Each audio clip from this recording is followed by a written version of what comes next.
facilitate the AI development, also linking to common European data spaces and providing all sorts of data-related services, like data pooling, data cleaning, data enriching, storing, etc. Then we have the pillar or the key area of algorithms. Here, the idea is to deploy the Apply AI strategy, which will cover a number of selected EU strategic sectors benefiting from all these infrastructures. Of course, the AI factories here are the key digital infrastructure that will leverage these selected sectors, both from academia and AI startups. There is also a leg of regulatory simplification. I will not delve here into the details. This will be carried out by the newly established European AI Office. And then the skills. This is, of course, in the umbrella of the AI Continent Action Plan, and this is also a key element of the AI factories. So the idea here is that Europe has already an outstanding pool of talent, but we have to level it up.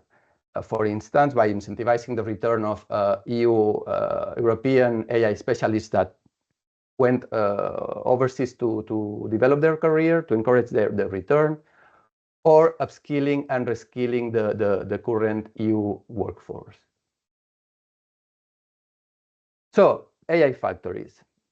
As many of you might be aware of, this action was launched in July last year.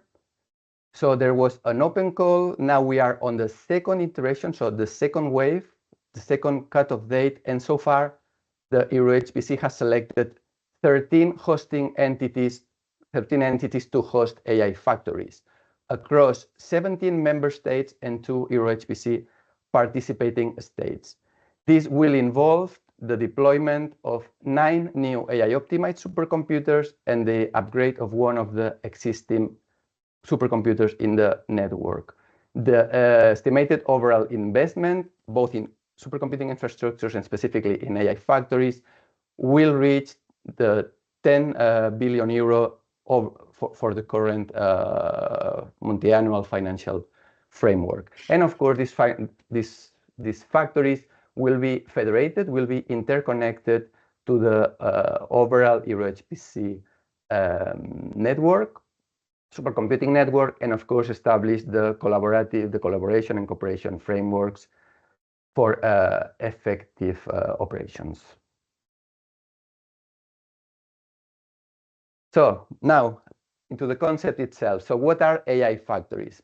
The key word here is ecosystems. It's not just a supercomputer, it's not just computing capacity and data, but the whole ecosystem. So we really believe that for this initiative to succeed, all the elements there have to be put, including supercomputing, data, but also all the development facilities and environments, and of course, very relevant, the human capital, the human talent, in order to support the European industrial and research ecosystems in developing their advanced AI models and AI applications. We expect after the next cutoff, the next cutoff date this summer, more than 15 AI factories and several AI factory antennas. I will also explain briefly what an AI factory antenna is. They are starting to be operational already this year, 2025, and through 2026. They will specialize in a number of key strategic sectors. I will also show some details afterwards on this.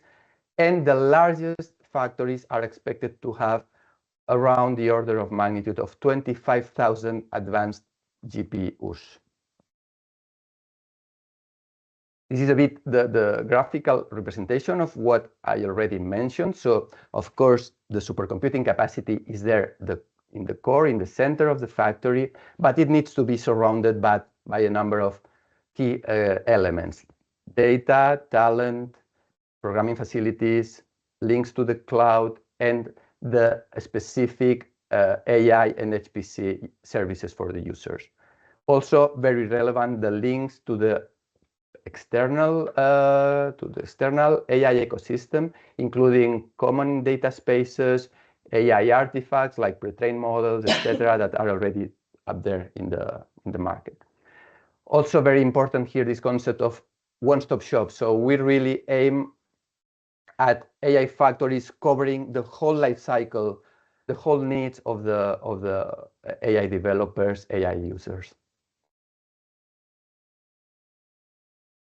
This is just to emphasize this concept of data labs to facilitate access to high quality data in order to facilitate the AI development, the efforts to develop these skills and talent, links to the cloud, and also the networking. So very important here, an AI factory, it's not an entity on its own. It really needs to be interconnected. We are looking for synergies around the whole AI factory network. So what was when we were defining this strategy, this AI factory strategy, and here I would like to highlight the point that this was really a co-creation effort. A number of workshops were carried out, both with the HPC community, so with EuroHPC hosting entities, and of course the AI communities, both from academia and science and from industries, startups, scale-ups, etc. So here what is relevant it's that it's really a collaborative effort. On the one hand, we have the EU strategy on AI factories, so the initiatives that the EU is going to actively fund. And on the other hand, we have the national effort. So the national contributions from the member states or participating states where the AI factories are hosted. And this really needs to work synergically. So there are some activities that make sense to do at central European level because of the European EU value. And some of them make sense to be localized to cater for the specific needs, for the specific specificities of each national local community. As I was mentioning before, the selected AI factories are covering a wide range of key strategic sectors. Here, I would like to emphasize that these sectors were not pre-selected top-down. They were the AI factories proposers' own initiatives, but happily enough, we see that they are covering the whole spectrum of key strategic sectors as well for the Union. From health to environment to finance, space, finance, manufacturing, etc. I already mentioned this AI factory antennas concept. So here the idea is to allow member states, participating states, that maybe they do not want to host their own supercomputer just because it's not on their strategy, or they don't have the current capacity now to carry out this huge supercomputing facility investment. So to allow these countries to host their own AI factory antenna services. So how will this work? These AI factory antennas will associate to one of the existing established AI factories with their own supercomputer, and they will create this link. So they will leverage the computing capacity in the established AI factory, and they will develop on top a layer of localized AI factory services catering for their national communities. All this effort also involved the revision of the EuroHPC access policy with specific now dedicated tracks to AI, dedicated access modes to AI, one for science and collaborative EU projects, and one specific for industrial innovation, including SMEs, startups, and scale-ups. The industrial innovation access track includes 3 access modes for different user needs and user maturity levels in in HPC applications. So a very fast track, playground track, a fast lane for a bit larger compute capacity, and then the large scale mode for the really advanced use, aiming at training very advanced AI models. Also a dedicated track for science, available for users from academia and research, established in member states associated to public funding programs. So very important as well, we have this concept of one-stop shop, and we have also this concept of single gateway. So any user across the union, no matter which country, which state, which member state they are, or participating state they are located at, they will have access to this AI Factory resources and services through the gateway established by the EuroHPC joint undertaking through their website. So I guess this will be vastly mentioned through the session today, but we wanted to make sure that we were facilitating access, clarifying the access way to users to these infrastructures through this single gateway. And to close this introductory presentation, just a quick mention to gigafactories, because you might have heard about the launch of this call for expression of interest. So this was announced by President von der Leyen in February in the AI Action Summit in Paris. And the concept here is to building on what is being developed in AI factories, to taking up to the next level, to really enable massive facilities beyond. Here the idea is to go beyond 100,000 advanced GPUs. That is the order of magnitude of hundreds of megawatts to power these facilities. To really, these large scale capacity facilities will be designed to develop, train, and deploy the most complex AI models, going here beyond hundreds of trillions of parameters. The idea here is to fund 4 to 5 gigafactories across Europe with a total investment of up to 20 billion euro.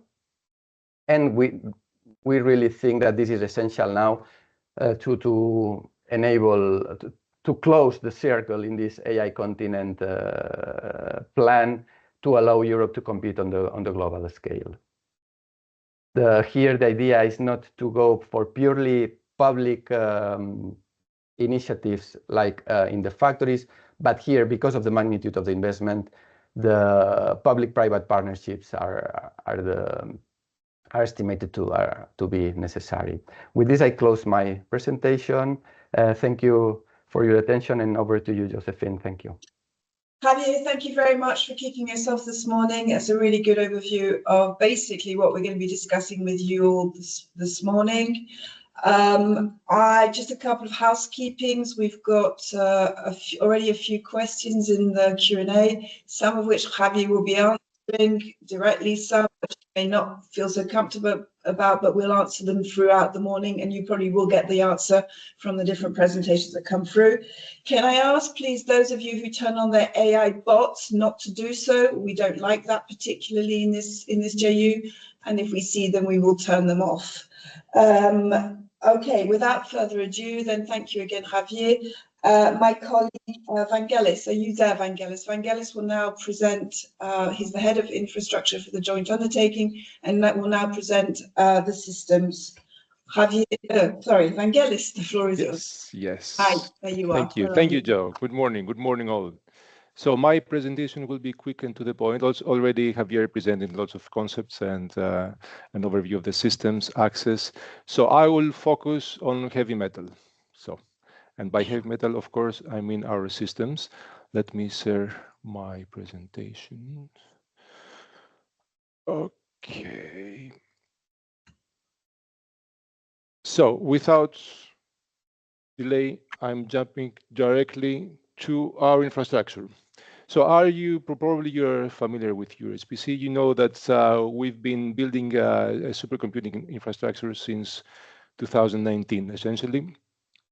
And during these years, we have put into place 8 systems that are currently operational, which are some of the biggest systems in Europe and bigger in the world. So we have Mare Nostrum 5, Leonardo, Lumi, which at the top of the tier. It's systems that we own. It's our asset. We have co-funded with 50%. And we give 50% access to the access time of for the European users. Then in the first wave of systems also we have procured and put into operation these 5 petascale smaller systems. Since back then in 2021, these were systems in the capacity of 5 to 15 petaflops. So this is Deucalion, Meluxina, Vega, Carolina, Discoverer. These were one of the first systems that we have put into operation and have given access to Europe. And then this effort is ongoing. We have Jupiter. This will be our first exascale system, the biggest system that we're installing now. I say coming sooner because it's coming sooner than those that are also coming soon. So Jupiter, yes, it's being installed right now. We expect to go operational in the summer. And then we have some mid-range systems, as we call them, Daedalus and Arrhenius, which have just been awarded to the constructors, the companies that will build them, and they are under construction, let's say, put it this way. And then also we have Alice Recoq. This is the second exascale system, and this is in the process of an ongoing procurement. So this systems is in the, let's say, the first wave, and they were available when the ChatGPT forensic started, like 2 years ago. And we were in this advantageous position that as EuroHPC, as an organization, we owned systems that they were very well designed for AI applications. So it, as a natural consequence, immediately we started offering some of the systems to cover the immediate requirements of the AI community in Europe. If we want to put the current state of the infrastructure into numbers, so I have put all the systems in one slide. I mean, if we add up all the capabilities now offered, so we are offering around 20 partitions, different computing partitions with architectures, which are CPU and GPU nodes. CPU, we are offering AMD Intel x86 CPUs as well as Fujitsu ARM. But I think it's more interesting for the AI community is the GPU capacity that we provide. And right now, if we add up all the systems together, it's around 43,000 GPUs, which at the moment are mostly NVIDIA A100, some H100, and AMD MI250X GPUs. Now, this is the first phase, but as part of the AI Factories project now, of course, we are moving forward. We are shifting our attention and also our budget to the design and the deployment of specifically AI-oriented systems. So this map, you saw it already from Javier, is the map of the 13 AI factories that we have selected so far. Now, there is a mixture now of strategy here. Some of these AI factories already have systems, so they will provide these systems as part of the AI Factory Access and AI Factory Service portfolio. So these 3 AI factories that in part of the proposal, they came with an existing system, so they're not procuring a new one. So this is Jupiter, Alice, Recoq, and Daedalus.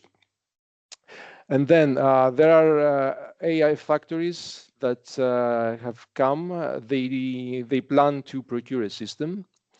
But until a new system, AI optimized system, is available, we're using the existing supercomputer, the existing capabilities to cover for this intermediate period the requirements for the AI applications. So this is, for example, is BSc. There will be an upgrade to Mare Nostrum 5, but for the time being, Mare Nostrum 5 is offered through our AI access calls. Same stands for Italia, the factory run by Cineca. So there we offer Leonardo and the currently Lisa upgrades of Leonardo, which has added additional GPUs, until the Leonardo AI system will arrive from 2026 onwards. Lumi in Finland is CSC. So this is, of course, it's our biggest system. We offer it the GPU partition as part of the access calls until the Lumi AI system will arrive again from 2026 onwards. Meluxina, one of our smaller systems, but with a significant GPU capacity, is provided by LuxProvide. Again, here we are procuring a new system. Already the procurement is ongoing, the Meluxina AI. In Sofia, in Bulgaria, we have a small GPU partition, the Discover Plus, and we are preparing a new big upgrade, new big investment there for a GPU-based system, the Discover Plus. And in Slovenia, we have the Vega system with a smaller GPU partition, but again, there we are aiming for a big investment for the next generation, the Vega AI now, I call it. System that again is upcoming.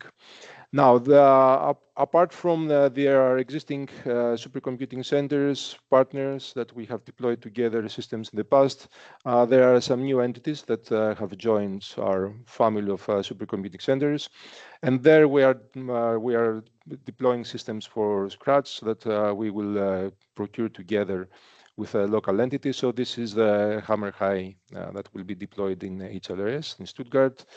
The Piast AIF that will be procured and installed in Poznan, hosted by PCNC.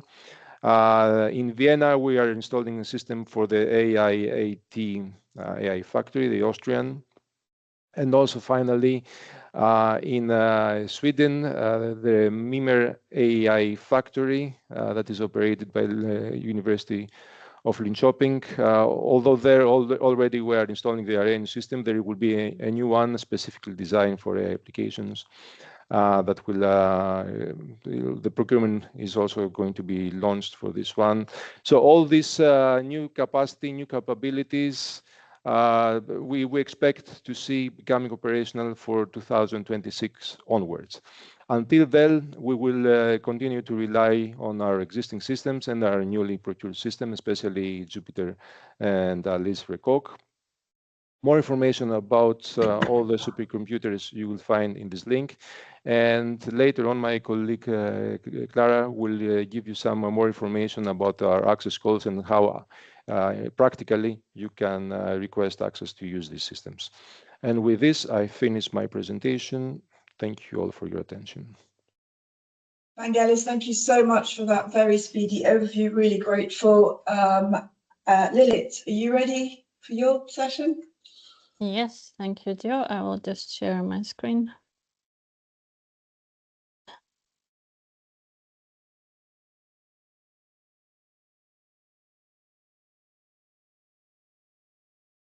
I hope you see it. Yes, we do. Thank you. In a presenter mode? Not quite yet. Okay. Now. Yes, thank you. Okay, thanks. So my presentation is the continuation of what Vangelis might have presented, and I will concentrate on the services of the AI factories rather than the hard metal. So the services of the AI factories are intended to be as one-stop shop for SMEs and the startups. This is the place where SMEs and startups can come and basically be served in all the possible questions and comments that they have related to using supercomputers. I will first present which activities and services the factories provide to SMEs and startups, and then I will touch base the industrial sectors that these factories will be helping. So for the services, of course, if we say artificial intelligence, then the first thing we think is data. And yes, AI factories will be serving in the relation to data, as Javier also presented. They will give access to data through data lakes, data spaces, data repositories. They will help with data registry, synthetic data generation, data injection and similar services, and sensitive data solutions. But as we know, data can be a very, very important part of the and very sensitive part of the AI activities, and thus the factories are also intended to help with legislation questions. They will have legislation consultancy to support for regulatory compliances and also sensitive data protection compliances. On top of that, of course, there should be testing and modeling. You will be able, as an SME and startup, to do prototyping at AI factories, to access and set up the test beds. You can do quality and safety models, develop them, and also, last but not least, inference possibilities you will be provided by factories. If we go one step further and take a look on software and hardware expertise, then you will be able to set up new workflows on our factories, import the existing workflows, optimize them, or fine-tune. The factories are supposed to have all the expertise to help you in every single step of this. But on top of that, they will be providing an extensive portfolio of training, group trainings or customer trainings that will be also tweaked and tilted to your needs. There will be also possibilities that some of the factories will provide on-demand customer fit training at premises of the SMEs and startups. Expert consultancy is something that we learned are extremely important for small and medium enterprises. This is something that really, truly differentiates the factories from all possible other access and cloud providers. We provide expert consultancy through factories. Per customer, personalized consultancy, sector-aware know-how transfer, the business model consultancy, and also AI framework consultancy.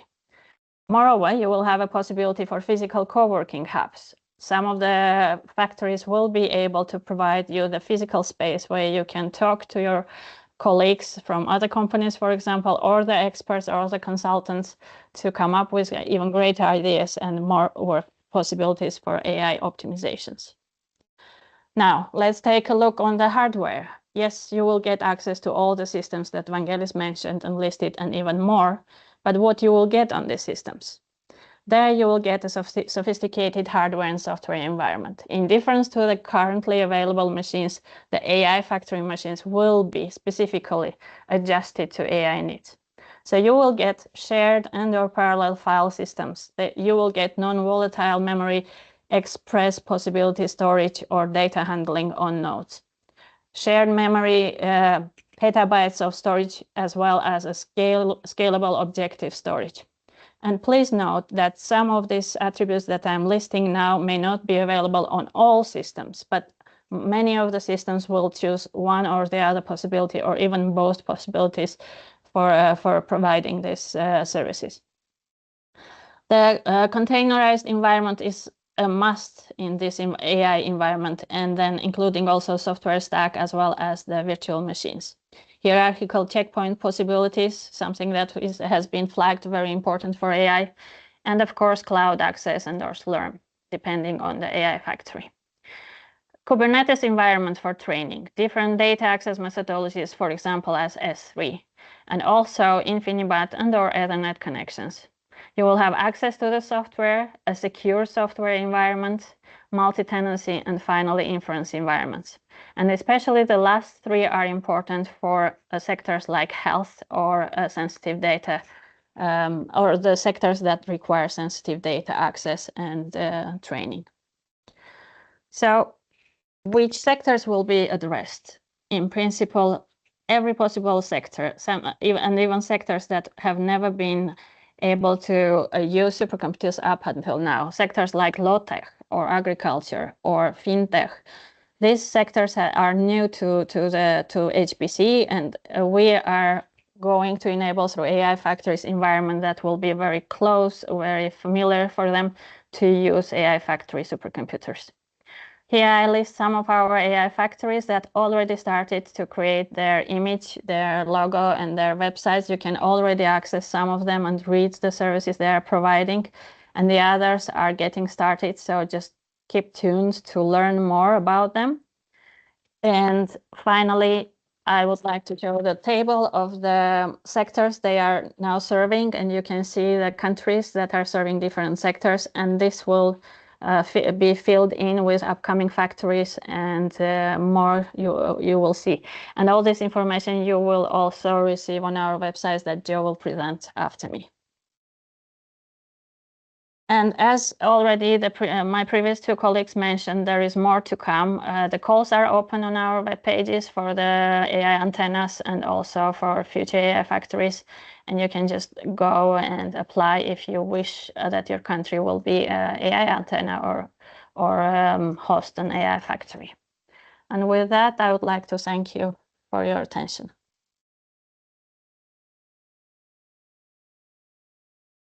Someone muted me. Oh well. Thank you very much, Lilith. That was a great overview of the different services that will be provided or are being provided already for the AI Factories portal. I'm going to show a quick slide about the portal itself.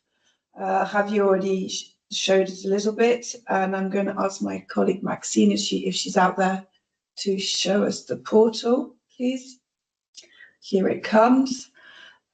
So the idea, as was already indicated, this is a one-stop shop, and the idea is that users who would like to access our different services, so whether it be the infrastructure or the services, should be able to come to the portal. Now, just one slide back, please.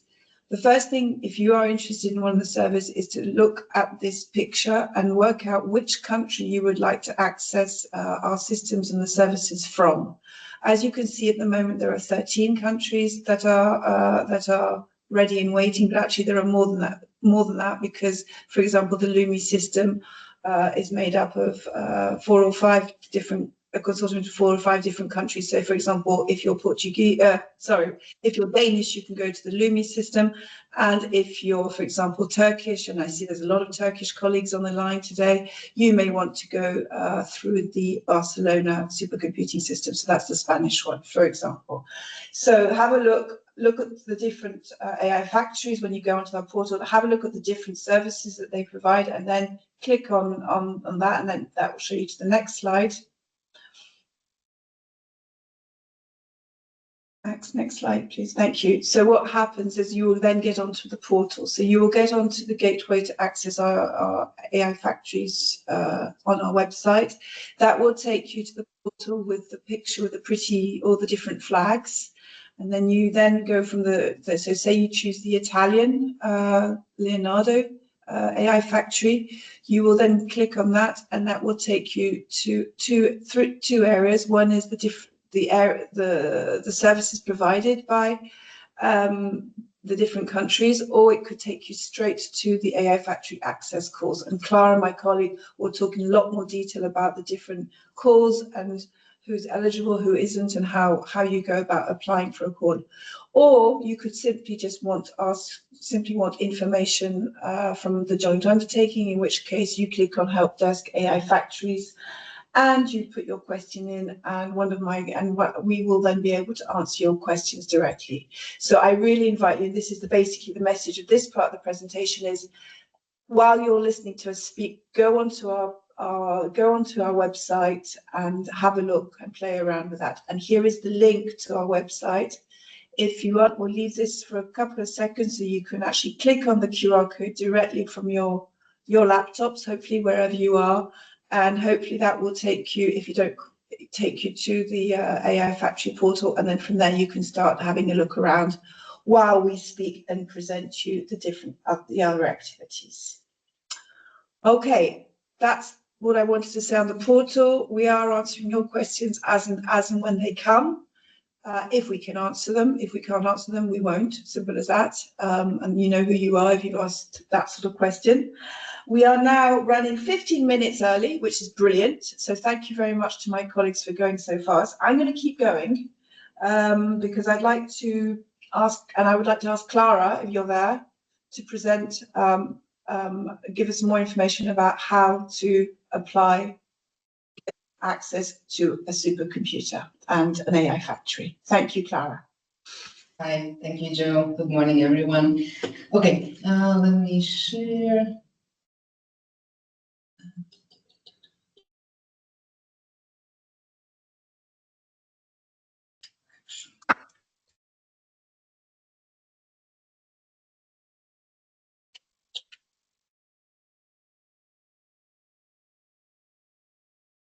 Thank you, Clara. Yeah, you can put it onto presenter mode.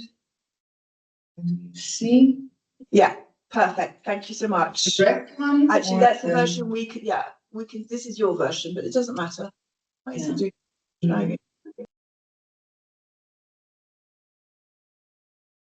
Just a second.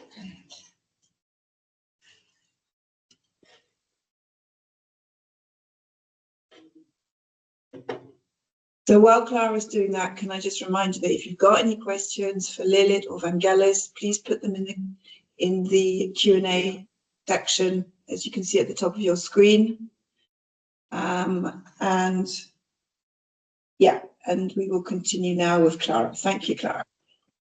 Okay, I believe now you see the correct one. Yes, perfect. Thank you so much. Okay, so my name is Clara Meštrović. I am the head of the peer review sector in the joint undertaking, and I would present to you a little bit about the access opportunities for industrial innovation.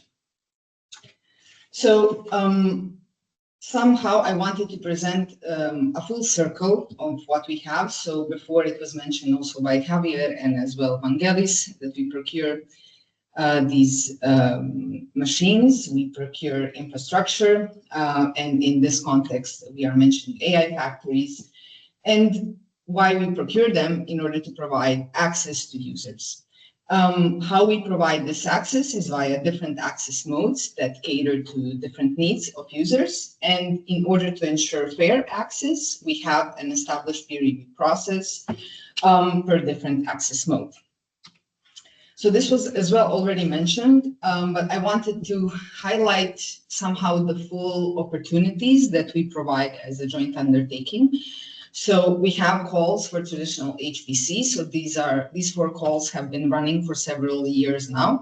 So we have benchmark and development, which are intended for preparatory access for testing, and regular and extreme scale access, which are intended for bigger production runs.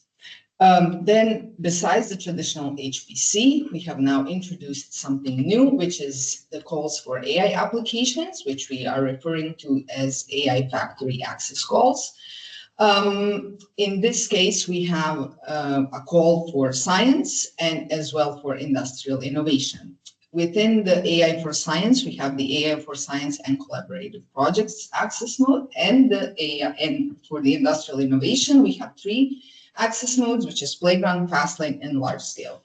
We will today focus on these 3 access modes, considering the topic of this webinar. Before we can go into detail about how the access modes actually look like and what are they intended for, I would like to highlight the eligibility conditions for accessing our systems and for applying as well. So who is eligible in this case? What we see written here on the right side, this is taken from a regulation. I will try to simplify it a bit. So this is applicable for all of our access modes, not only for industrial innovation. And this means that the project lead and the team members have to be affiliated with organizations either listed in the country's list, either of Horizon 2020, Digital Europe Program, or Horizon Europe. So this may sound a little bit complicated with the years and mentioning the regulation. This basically means at the moment we are offering the systems funded by Horizon 2020. And in this case, project lead and team members should be affiliated with countries in the Horizon 2020 list. As we proceed in the future, this list will expand, considering the funding comes from a different program for new machines. And in this case, the list will be slightly enlarged, and it will be applicable from Digital Euro program or Horizon Europe countries. Another eligibility criteria that is applicable throughout all of the access modes is that the project leads have to have an employment contract in the organization at the time of the proposal submission and valid at least 3 months after the end allocation date. And then the final one, which is a very important one in the context of industrial innovation access calls, which is that the project lead must be affiliated with an industry organization, meaning that it's either a commercial company, SME, or a startup. So this is an eligibility criteria. We also require to provide a valid VAT number or a PIC number. And in this case, we will check this. We have tools to check, and this is a basis basically for the eligibility in order to pass the eligibility check. Okay. Now, more on the content itself, which is which are the 3 access modes. We have playground access. This is for entry-level users, where they can get the fixed allocations of 5,000 GPU hours. The results are within 2 working days after the proposal submission, and the duration can be 1, 2, or 3 months. Then we have the fast lane access. This is already for users that are familiar with HPC, and this is for allocations up to 50,000 GPU hours. The results are within 4 working days after the proposal submission, and the duration is 1, 2, or 3 months. And the last one is the large-scale access. So this is for experienced users and for larger allocations, basically more than 50,000 GPU hours. In this case, we have 2 cutoff dates per month, and the results are within 10 working days after the cutoff date. The applicants can request the duration of the project to be either 3, 6, or 12 months. All of these calls have been open from 9th of April, so they are quite new, so a little bit more than a month. We have been running them, so feedback is also very much welcome. So now I would like to go a little bit more in detail what happens with your proposal after you submit it. So how it looks. So for large-scale access, we have these steps that you see below. So we start with an eligibility check, which is done by the office, which I previously mentioned some of the criteria. After those that pass the eligibility check proceed to the technical assessment and the industrial innovation group evaluation steps. In these two steps, as the name suggests, in the technical assessment, we are evaluating the technical feasibility of the project, and industrial innovation group evaluation is based on the innovation and impact aspects of the projects.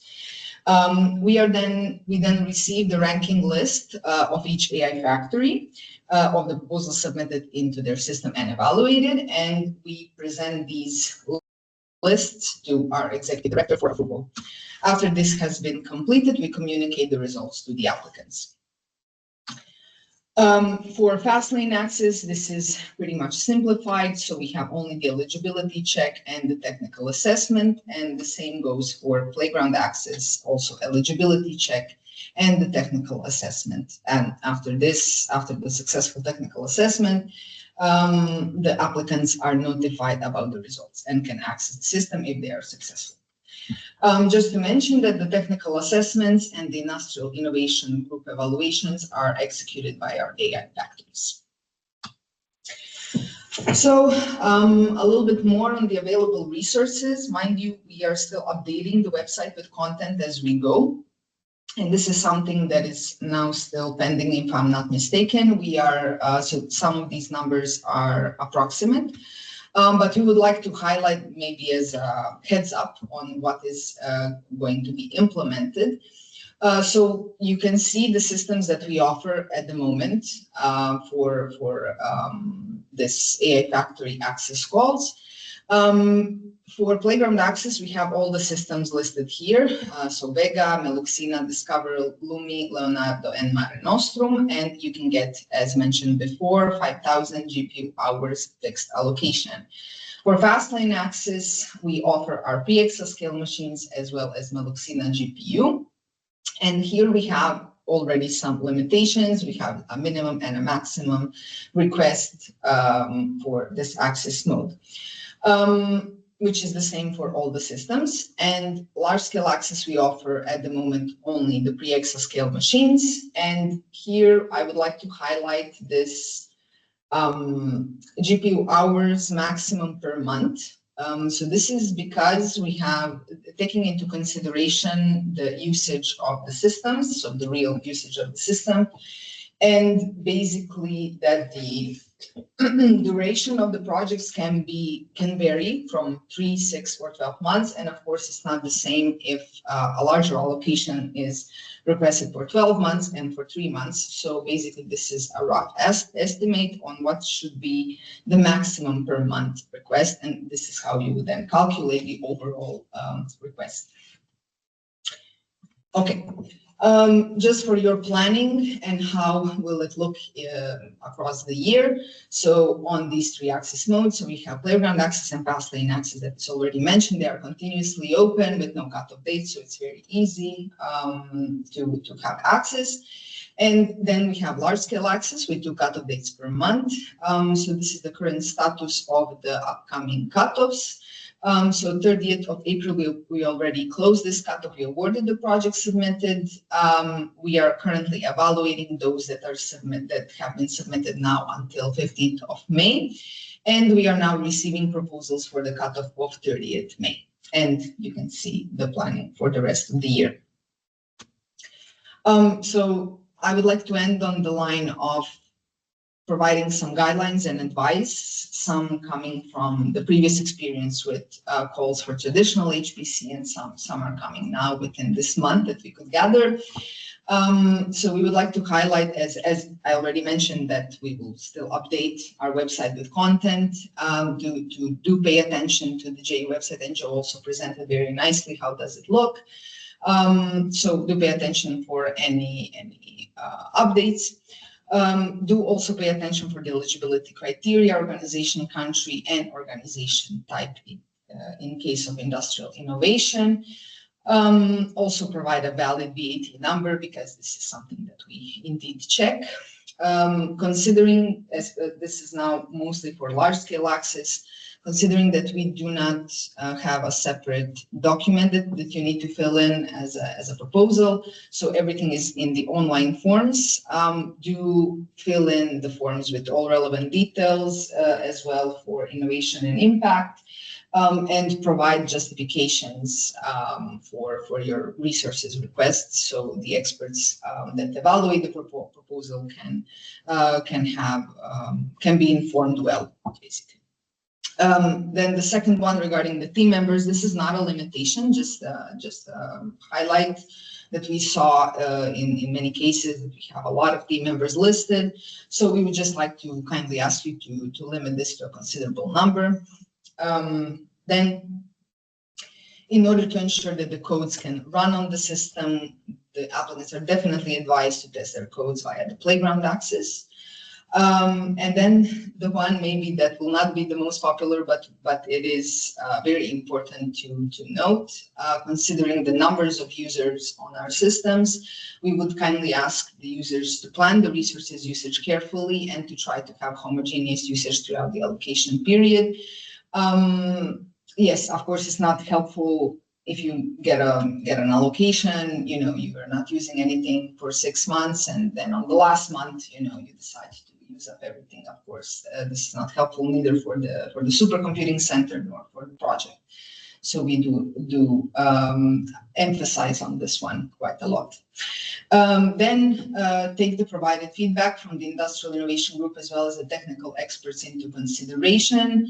This is super important, especially in case if you have been rejected and want to resubmit the proposal. And also, of course, if you have been awarded, they mean well. and as well to communicate any issues or concerns in a timely manner, both to the AI factories and the JU. This is, of course, regarding any technical questions that you may have. We would strongly advise to communicate with the selected AI factory, and of course, anything related to procedures. You can drop us an email anytime. Just before I close, I would like to highlight that we have an upcoming conference on EuroHPC User Days in Copenhagen in Denmark, which will be at the end of September, and you're more than welcome to attend. So this is it from my side. Thank you. Excellent, Clara. Thank you very much for that. And just to say that the whole of the JU will be present at User Days if you're interested. And for those of you who are going to ISC in Hamburg in June, we will also be there at our booth and happy to take questions. Now, I am going to suggest that we take 10 minutes break now before the next sessions. So I'm going to close the meeting. Well, we could keep the meeting open, but we'll come back to you at 20 to 11, so 10:40 Luxembourg time. And in the meantime, we will put up the QR code again so that those would like to already try and access directly onto our website and onto the different calls that Clara was talking about. You can already start having a look at that. So my colleagues are going to kindly put up the QR code again. And after the break, we will have presentations from 5 of our AI factories. There are actually 13, but 5 today will present their different activities and services. That doesn't mean that the other, how many have we got left? The other 8 aren't available as well. It's just we picked 5 this time. If you want to meet all 13, then again, you can meet them at ISC in Hamburg in June. So without further ado, we'll be back at 10:40. Thank you very much.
Okay, we have 2 more minutes to go, just so you know.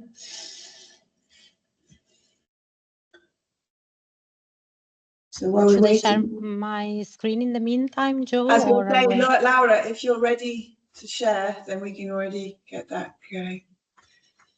I can just start sharing now. And very good, and then we can start, and then I'll introduce you.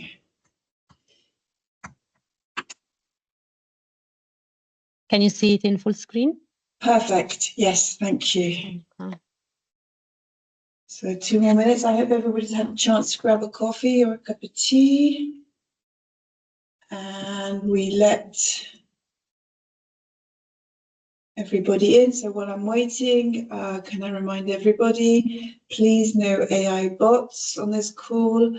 2, if you have got questions, please use the Q&A button at the top of your screen, and we will endeavour to answer your questions. We the speakers and presenters will endeavour to answer your questions as we go throughout the morning.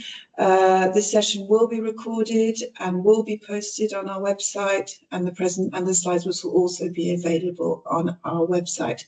If you would like more information and would like to ask for request access, please go onto our website and you can walk through the portal and get straight to the different calls that you can apply for or ask us a question.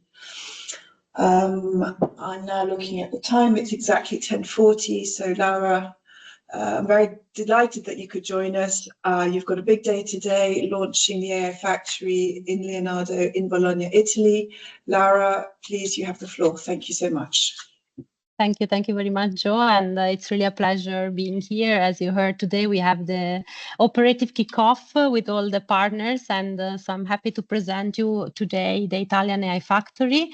I'm Laura Morselli. I'm the technical project manager of the Italian AI Factory, and I work at Cineca, which is the supercomputing center in Italy. And as you have heard before, we host a pre-exascale supercomputer called Leonardo, which is also the pillar of the first starting month of our AI Factory. So let's go straight into the business.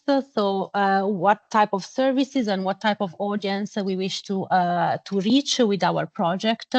So we really wish to reach to different type of users. So AI for science, so typically academia and research, which are already the typical users of our infrastructure. AI for innovation, which are startup, SMEs, industries, and private entities. And this is really where we have to put an effort, a special effort into attracting these new type of users of our machines, and AI for public good, so public administrations. In particular, we have, if you look at the lower row, the services, we have divided our services into 4 main categories, and we will go a bit more into the details of each one later on. So we have services related to the world of data. And of course, we know that data are fundamental to develop AI models and also to build the services that rely on AI. Then we have horizontal services, and by horizontal, we mean the services that are not domain specific, but can apply to different type of vertical domains. And then we have vertical services. So our AI Factory focuses on 4 main verticals, which are Earth. And by Earth, we mean climate, weather, and environment, agri-food, cybersecurity, and manufacturing. And finally, we have a full offer of training, which is very comprehensive, and this goes into the category of AI skills. You can see in the middle these AI gates. Who are these AI gates? These are already existing initiatives or organizations at the European or national level that are already operational. They are already close to the AI users. So they are maybe closer to the AI users than us as of now, depending on the type of the AI user. So we foresee with these gates a special interaction that has already started. And just to give you some examples, we mean the European Digital Innovation Hubs, the testing and experimentation facilities, but also gates at the national level. So As you heard before, our pillar as of now that provides the compute power that on which the services are built on is the supercomputer Leonardo, which will be soon upgraded with a partition which is already AI enhanced with 8 GPUs per node and more than 160 nodes that will arrive by the end of this year. But we are also putting in production right now and in the room close to me a cloud system which is called Gaia, on which we foresee that some prototyping of services will happen with the umbrella of the AI Factory, and then the forthcoming AI optimized system that will come next year. And all these systems are housed here where I am right now, which is the data center at the Bologna Technopole. And this infrastructure really provides a computing continuum that can really address the different requests of the ecosystem. Just a few details on the infrastructure. As of now, Leonardo has the booster module has more than 3,400 compute nodes. Each node is equipped with 4 NVIDIA A100 GPUs. They are custom GPUs because they have 64 gigabyte of memory. We have also a data-centric module with more than 1,500 compute nodes. And as you've heard, Lisa is upcoming with 8 GPU H100 per node. And here are the specification also of the Gaia Cloud. So you can see this compute continuum that we are putting at the service of the AI Factory and the Italian and European users. Now let's go a bit more into the details of the different services. So data is really the driver of AI research, but also AI innovation. And so we are putting together a series of services that go from access, management, valorization, creation of new data set, really to empower the ecosystem. So we are building catalogs of on-premise data set, which will have facilitated access. We are building a catalog of a national data catalog, putting together those connectors that are needed to facilitate data transfer with other catalogs, both at the national but also at the European level. And this also goes into the facilitation of external data acquisition. We are providing data orchestration tools and also some more, let's say, infrastructure-related services that are dependent on the type of storage, so cache-mediated data access, multi-protocol storage service, and also support dedicated to synthetic data generation, which is becoming more and more important in these days. Horizontal services, by this we mean the comprehensive support for AI research and innovation.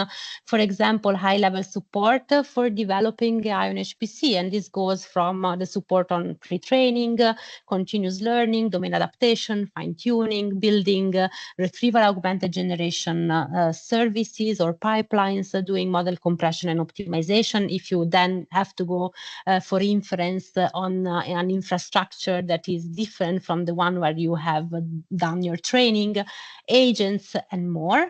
And here we have already a lot of experience from what is the support that we have seen coming in the past month.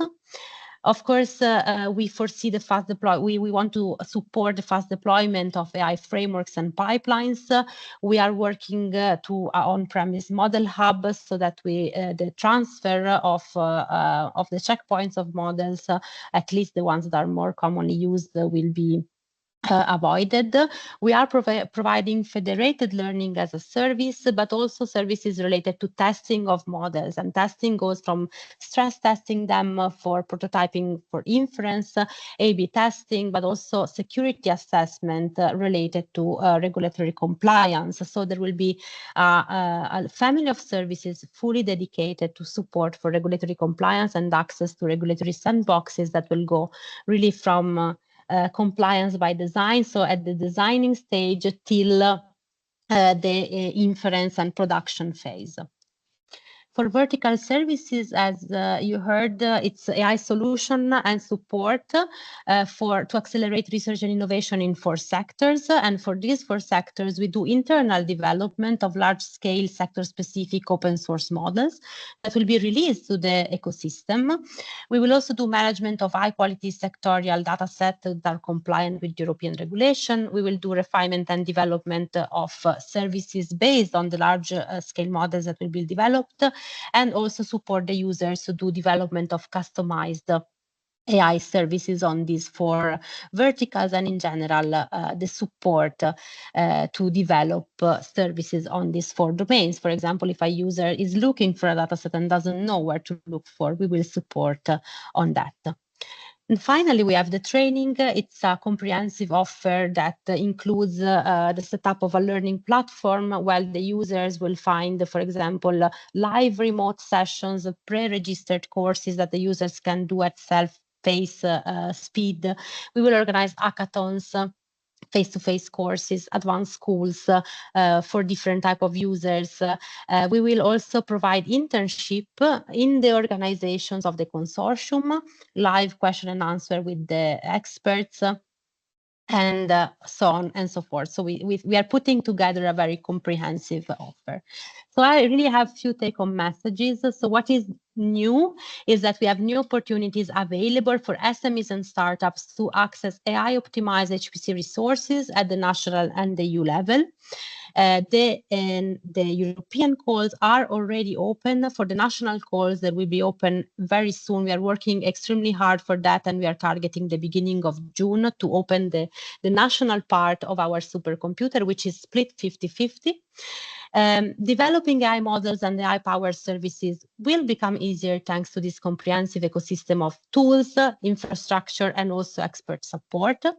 And of course, the services, particularly those involving expert consultancy, are already available. So already the users that are applying today for the European call can ask for the support services that are attached to the use of the infrastructure.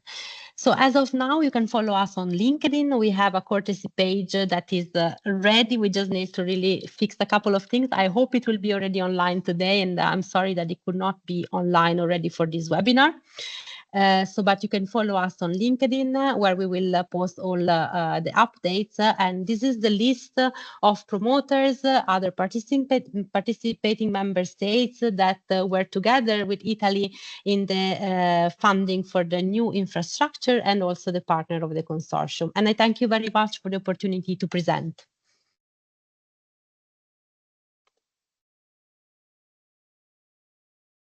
Laura, thank you so much for that. And thank you for mentioning the point that all our systems are open, both for the European route and the national route. That's a very important point, so thank you for mentioning that. So as Laura said, Leonardo and the Italian AI Factory is open for business. Let's hear now from our colleagues very far north in Helsinki. Alexi, are you there? This feels a bit like Eurovision. It really does. Lumi is our system right in the north of Europe, and Alexi will present what is going on in the Lumi AI Factory. Just one last little point, just to point out that the Leonardo system is also, the consortium is also made up of Austria and I think Slovenia, if I saw that. That's very useful to know. Lumi is a consortium of 5 different countries, and maybe Alexi can talk about that a little bit too. Thank you. Alexi, are you there? Yeah, I'm here. I hope you can hear me. We can, and we can see you. Perfect. Okay, very good. And you can see my slides as well. Yes, we can. Thank you. Very good. So, very excited to talk to you. My name is Alexi Kallio. I'm from CSC, and I'm directing Lumi AI Factory service development. And well, basically this Lumi AI Factory has been my life for like half a year now. So happy to be talking first time for this big European audience today. And when we started think about this AI Factory a long time ago already, and then writing the plans last autumn, like we realized, okay, this is something that needs to really be something exceptional. Like we are finding a way for Europe to change the path, and the AI factory should really provide something that is impactful enough to kind of help AI sovereignty in whole of Europe. So let's see what we have been thinking of. And well, it was a lot of work, but luckily in October in Finland, when you look outside of the window, you're actually happy to be inside and writing your application. So Lumi AI factory, we think that like it's exceptional in quite many ways. So well, first of all, it's three things as AI factories can be. So it's an AI optimized supercomputer called Lumi AI that will arrive later. Then it's the AI factory service center. We call it service center just for clarity. So that's kind of the part of AI factory that provides services for users, training, expert support, and so on. And that's running as of now. And then finally, there's a third component, experimental platform, which is a quantum computing platform based on European technology, and that will also arrive later. And with the total budget of over 600 million euros, this is of course a serious step up in AI computing capacity, like for Lumi consortium, but then I hope for whole of Europe. And with Lumi, we have a consortium of 6 countries, so Czechia, Denmark, Estonia, Norway, Poland, and then Finland as a coordinator. So and all of these countries have already collaborated in Lumi consortium. So we believe that this is like a really strong basis for developing the services. And of course, some additional countries are looking to join us and then us. So we hope to grow the consortium even further. We started the project already in March, and then official public launch was 2nd of April. So we've been kind of on business since then, and already provisioning services. So the first company cases are up and running right now that kind of came as a result of the launch event. And yes, timeline. So as mentioned, Lumi AI factory runs today on Lumi, which is still the largest of the operational systems today and will remain sizable for the foreseeable future. And then we are procuring a new system, Lumi AI, that's also now ongoing to procurement. And of course, the kind of the timelines will pretty much reflect the timelines of the next generation of GPUs. And then the service side of things, the AI factory itself is operational. So we started, launch was 2nd of April, and hopefully, of course, we'll run this then alongside the Lumi AI system to distant future. And then finally, the experimental platform, the Lumi IQ system will also arrive next year. And just to mention that now that we are building on existing Lumi system, so we have quite a lot of things that already exist. The environments are there, the AI tools are available, and of course people have been running AI workloads for years already, and we also have the training courses and lightweight computing environments to support teaching and self-learning. But yeah, now you've heard that AI factories are a one-stop shop, and that's indeed true. But then our thinking is that it's not only that. So we don't try to be only a one-stop shop. Of course, we are a one-stop shop. So we have a comprehensive service portfolio coming from large consortium, large project, and of course a track record from Lumi. So we have some experience on how these services are run and how to also integrate them. But the thing is that we also think that we should not act as a one-stop shop always. So we should not be the only one, the only kid around the block, because we realize that with AI, there's already so many networks and so much activity. So there's so many other one-stop shops available out there. So when we show up, our intention is not to kind of use our sheer size to kind of overrule everything else, but instead we see that we want to collaborate with all of the AI networks and communities that already exist. So there are incubators that we are talking to, startup accelerator programs. Of course, the EDICs will kind of have contracts on collaboration with them, and also part of some of them. Testing facilities, then there are many challenges organized for AI. Of course, AI campuses around the consortium countries, hack labs, many sectoral communities or industrial communities that are already doing this kind of work. So we want to be kind of first-class citizen in all of these. And to get there, the idea is that, okay, we need to have very well-packaged service products. So that's not maybe something that HPC centers have been traditionally excelling at, but this is something where we now are putting a lot of effort to. So to make products that are kind of well-defined and well understood by the users. So of course, easy to approach, but then also easy to integrate into other contexts. So maybe some network might need only a little bit of AI factory support. Then we have some services that they can use. We don't have to come with our full shop, but they can kind of easily pick understandable pieces and make them kind of integral part of their work. So this way we hope to have scalability, because we cannot run all those networks ourselves. So we want to really go and play with others. And kind of to describe this, so example, someone in our consortium country is running an AI campus and some hackathon. For these kind of things, we can easily provide computing data platforms. Then maybe one of the better teams wants to continue. They have some great idea. They join a startup incubator that happens to be our collaborator. So there we can provide, well, more computing and data platform, of course, but then also help them in the AI methods, evaluate the technical feasibility together with the incubator people, so that kind of the idea matures further from there.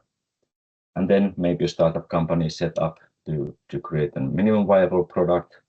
We can help in sourcing large data to build their actual models and also make it available on the platform if it's like very sensitive or otherwise access or has difficult access conditions.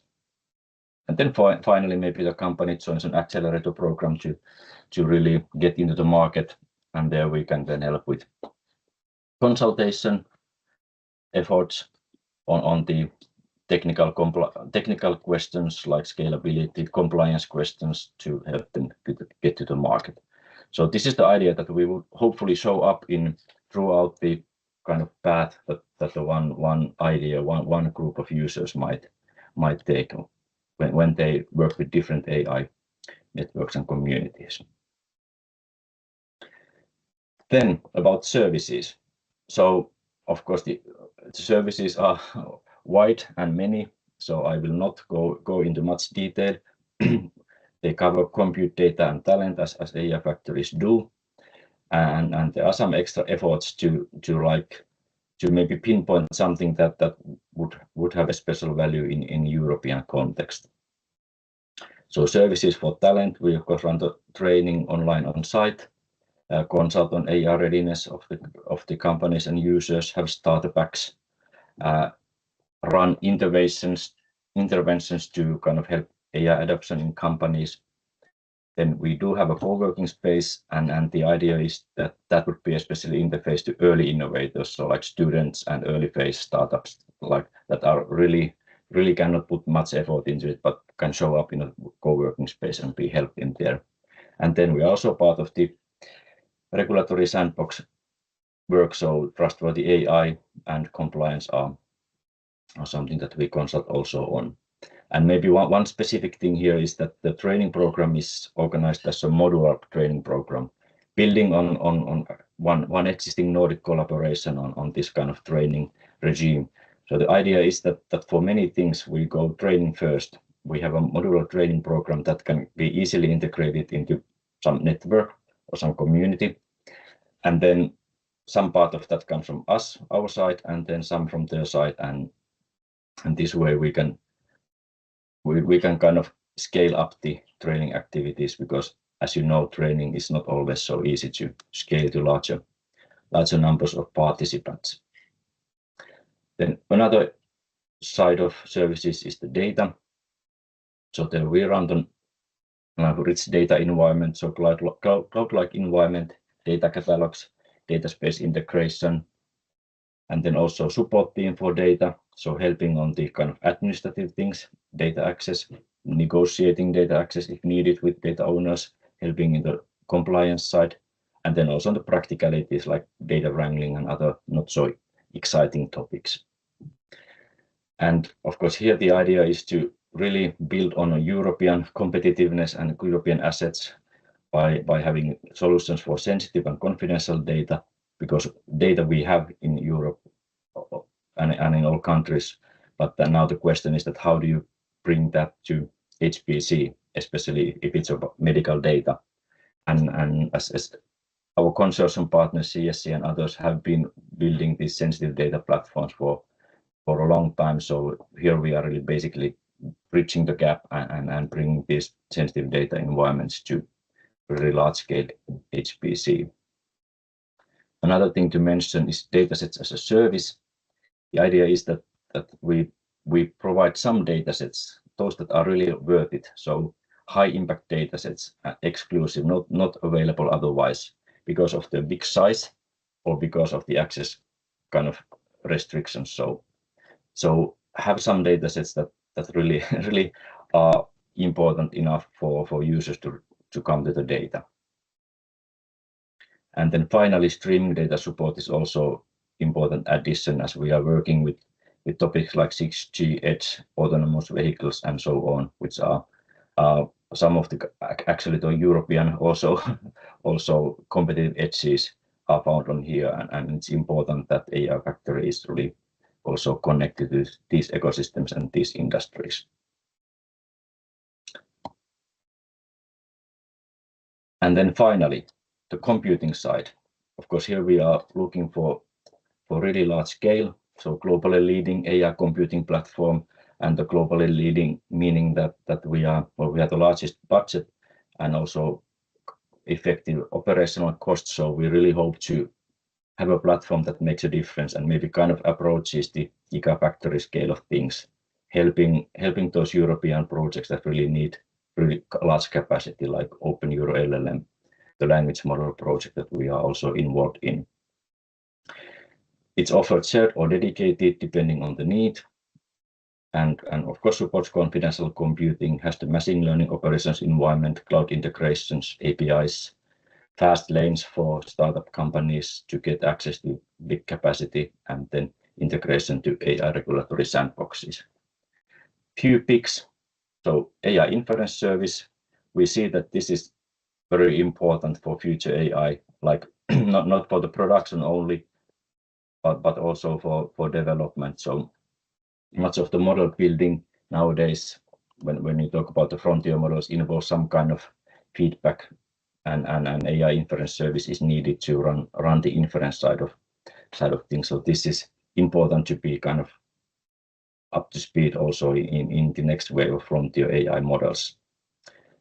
Then we also help to accelerate the adoption, so make it easy for users to get started with self-service environment documentations, and also developing AI assistants, so basically kind of chatbots and more integrated help tools that are 24/7 and hopefully can help in many issues that you might face when you are starting up. And then finally, now gathering speed for the quantum race. So this is a technological competition that is still very much ongoing, and Europe is well positioned. So we really hope that building a European technology and integrating it to this very large AI platform will create a very exceptional platform for AI quantum computing challenges, and also boost the kind of the competitiveness of the whole continent. System architecture, quickly run through. So we have the different partitions. GPUs are of course the priority and the largest part. We can divide per user, so give users full access to partitions. We also have multiple partition and the quantum computing capacity integrated. different storage systems to support that. And what's most important is that we build the ability to slice and dice. So kind of separate different kind of environments for users. So if we can provide environment for some large European projects, if they need dedicated environment with full access to software stack, or we are also thinking of providing this to some software companies, so they could basically provide their software stacks on this platform, and then so that the users can use the capacity that they have been kind of getting through AI Factory, but on a software stack that is not ours, but someone else's. And this way help the European software companies in this sense. So as a final conclusion, what we are doing, well, of course, we are enabling frontier AI models, which is one of the big tasks of AI Factory, having enough supercomputing capacity that you can actually work on those kind of models, and then also having a big consortium so that we can really provide deep tech support and expertise from different fields of life and different topics. Then secondly, comprehensive services. So we have a wide service portfolio. It's been up and running, parts of it already, and we are building it up all the time. But then important is that we will woven it into user communities and industrial ecosystems, so that you don't have to always come to us, but we can also come to users. And then finally, there are some handpicked services on sensitive data, for example, that we think, and quantum computing, that we really think that are like competitive edges, and because they are important, we also have to take them into account and really put effort from the AI Factory side. And all this put together, I hope that we achieve our original goal of helping AI sovereignty in the consortium countries and then all of Europe. Thank you. Thank you so much, Alexi. And indeed, this is what it's all about, building a European ecosystem in AI, HPC, and quantum, so that our users here in Europe can safely access services where they know that their data will be kept safe and confidential here in Europe. So thank you for raising that point. It's really appreciated. Our next speaker, and I'm really delighted, I'm going to move very quickly because we now need to keep on time, is Bastian. Bastian, are you there? Bastian is from HRLS, and he will present one of our new kids on the block in terms of HPC, the Hammerhai AI Factory in Stuttgart. You there? I'm here, and I am sharing somewhere. You are. We can see it. So please. I can't see it. That's interesting. Good. Good. Okay. Yeah. So thank you for the introduction. We are pretty back in time, so I try to stick to my minutes. Don't worry. Being bluntly honest, it's hard to say everything in 10 minutes. So I try to just give you some teasers, because we just want people to get in contact with us. So it's much easier to give them some appetizers, and then let's say to tell them the nasty truth once we are there. So the Hammerhai one, yeah, as you said, it's a bit of we are a bit of a new kid on the block. We don't have the machine yet, but we already try to rock the community. And I will show you, let's say, what's currently ongoing, what's the plan, time scale, and especially how you can benefit from this, because I think that's why people are here. They want to benefit from what we are doing here, not just praise us for existing. So just to give you an overview, it's not only HLRS in this consortium, it's a consortium of 5 partners in Germany, which have all a good background in working not only with academia and industry, and that's why, let's say, we have really a focus here on industry, and the academia obviously is welcome as well. But for us, it was important because, as you've seen on the slides, there are 2 AI factories in Germany. One is in Jülich, which is, let's say, focusing really on the groundbreaking research stuff, and we, let's say, really have the background of all the partners in working with industry, having a secured environment already ready, even though the machine is not yet in there, but once it will be in there, everything will be fine. So certified environments, 27001 ISO and TSAX, which is for the automotive sector, very important. So it's no surprise that our main focus is really on engineering engineering, manufacturing, which is a bit of alienist global challenges, but we see this is something which is upcoming here. Still, we are open for others. So if you're interested to do something with us, simply contact us, and we just discuss if it fits or doesn't fit. And it's a simple talking is important, and then we see what works there. The experience what we have is not only, let's say, working with industry in terms of concepts of research projects or innovation activities, but we really have currently around 70 industrial customers doing production on the system, which means there's a certain level of trust. We have a mature ecosystem to handle business requests, not only security, but also, let's say, dealing with all aspects from, accounting up to access mechanisms, taking into account data protection, having secure data transfer services, etc. And this consortium is also heavily involved in other activities on European level with a focus on industry, like Accelerate Part 2, which is the Center of Excellence Engineering, or the FF Plus, which is also very interesting, especially for startups and SMEs, because there will be open calls to invite startups and SMEs to ask for funding for so-called business experiments and innovation studies, with a special focus also on AI here. So what we looked at our background and said, what do we expect as being the AI user requirements? And don't think this is set to stone.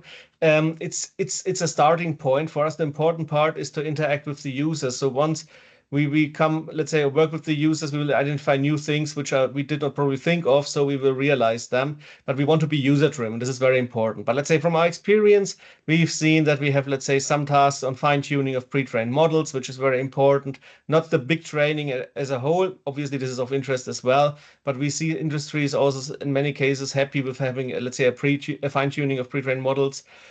How to do the inference in production is very important. As we said, a secured environment, which is a challenge, to be honest, coming from HPC, because we are going into the area of virtualization, cloud-like access, etc., which is, I think, scary for each HPC system administrator. but we're used to this. So this is something which is, let's say, ongoing discussions with people blaming us, but we will succeed. Then the question is, how can we support migration from existing cloud workloads, let's say, going to HAMR High? We see currently a lot of interest, let's say, going away from the big hyperscalers to a system like ours. And even if it's not there, I think it could be full already.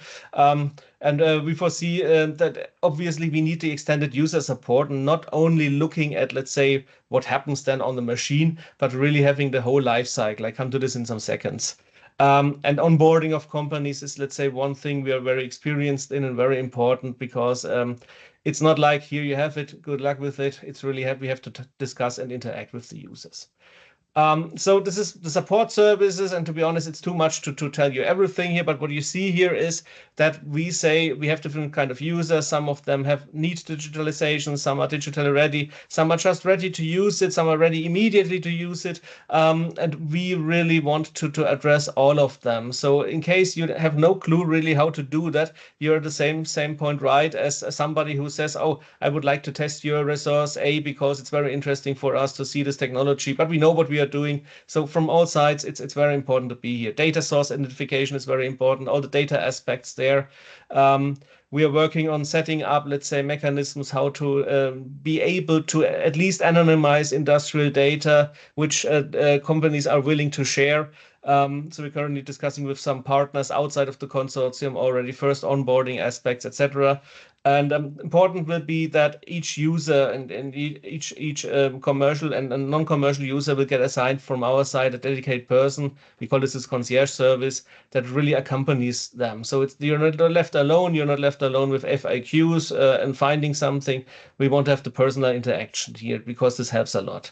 So this is the entire life cycle. People might know it already, I guess. So it's really from data preparation, data analysis, data ingestion, the training, model training, evaluation, etc. Everything will be covered by us. Obviously, probably not from the beginning on, but we are currently building up the services. But we will see also where to focus at first thing, but always the big picture is in our minds. So as I said, machine is currently in procurement. Probably we should have taken 1 year of holidays waiting for the system to be there and then starting, but we are, let's say, a bit different. We want to, let's say, bother all the people with our excellence or non-excellent, let's see. I'm in the management level, so I can talk about non-excellence because that's why I'm in the management level. Don't worry. But we are really pushing hard forward to get the system as quick as possible. We still hope to have the contract signature for the system at the end of this year. I know that some colleagues of the JU will hate me for having said this, but it's still an expectation we want to have. So pushing a bit will help us as well, or probably not, we see. And the first part, and we will go for a two-phase installation because we see that a first phase installation will be helpful to be, first of all, very quick up and running. Secondly, we will onboard here, and we don't probably need the whole system at the beginning. But once we have the users ready to scale up, then we will add let's say, a second phase to this, and we will be there fully operational. Currently, so yes, we don't have any EuroHPC machine yet, let's say in-house. We have the cooperation with the other EuroHPC hosting entities, especially those being an AI factory. And we also, let's say, have some own existing infrastructure, which is, let's say, we have then to deal with the national rules for the moment, but we see a good potential to be able to work on this. And the first year is for us mainly really in shaping the service environment, pushing forward, and really, let's say, doing proof of concepts and showing success stories. So about success stories, what we did already before the project even started, we worked together with a startup near Stuttgart. They are currently our, let's say, main, no, I wouldn't say advisor because they're just complaining. And they would hate me for saying this as well. But they show us really that it's different to onboard a startup and onboard the AI community than the HPC ones. So we learned a lot already now. We did with them, let's say, some training on the AMD MI300A, which is an existing system in here, which people usually say, oh, it's hard to do AI there. We said, okay, still we want to know how it works out. And this was some kind of a pre-Hammer High action to really validate first services, the service provisioning. And we have, let's say, some nice results, which is the Kafka LM. It helped them in their business. So they made a commercial service out of this. And they are happy. We can use this as a showcase, and we are happy. And if you're interested to see how this works, either contact us, contact them, or just drop somehow a message to the general public. We're working with them currently on a Gen AI platform for Hammer, a secure Gen AI platform, where we want to allow the hosting of AI models for inference. The important part is the cost-efficient and secure access. We want to have a local hosting. This is very important for many companies. So, and we are aware of this, and we push forward this partnership here. They have a certain level of, let's say, work to, or let's say the working idea than we have. So we are quite happy to for the moment. They look very prominent, but they are, let's say, open to challenge us every day, which is, and I hope that some others will join soon to make our life harder. Another service which is currently in creation, and we will show a demo of this at the ISC 2025, is we are releasing soon an inference API, which is a simple API to talk to different open source models. Currently, there's a set of available models. You see them here. It's Llama, it's Phi, it's Gwen, and the idea is to give, let's say, some painless access to those which don't want to really have a complete understanding how CUDA works, how, let's say, the ROCm works, etc. It's OpenAI compatible, which is important. It will be a showcase for us, again, for the Hammer High users. They can play around for this. But the Seedbox will also do a commercial access, let's say, approach for that. And that's the thing where we want to go there. It should be not something which is nice and fancy and nobody knows how to use it. But we also want to encourage companies to work with us on their service. And if we can do this, we can also host them. That was the quick run through, let's say, conclusion. Obviously, even though we don't have the main infrastructure, the service operation started on the 1st of April. Onboarding of collaborators is ongoing. As I said, we are not limited to the 5 partners here, and we want to be open. So we are currently having a lot of discussions with other entities providing services, but also with the users, which might then provide services to other users. We want to publish continuously success stories, also to show you that it's not only that we are not talking, just really, but also, let's say, delivering here. The ecosystem which we have is ready to work with industry and academia on the most professional level. And we are ready to help you to tackle your challenges. And if you want to contact us, obviously there's a homepage, a web page, There's a LinkedIn account, it's a Blue Sky account. Over the website, you can get in touch with us. Or if you're really brave, you directly send me an email and I will, let's say, either forward it to my colleagues or I will answer myself, depends on how much I want to doom you. So please feel free just to contact us. There's no question which is, let's say, stupid or something. It's just, let's say, the bad questions are the ones which are not asked. And we are happy to support you. Thank you.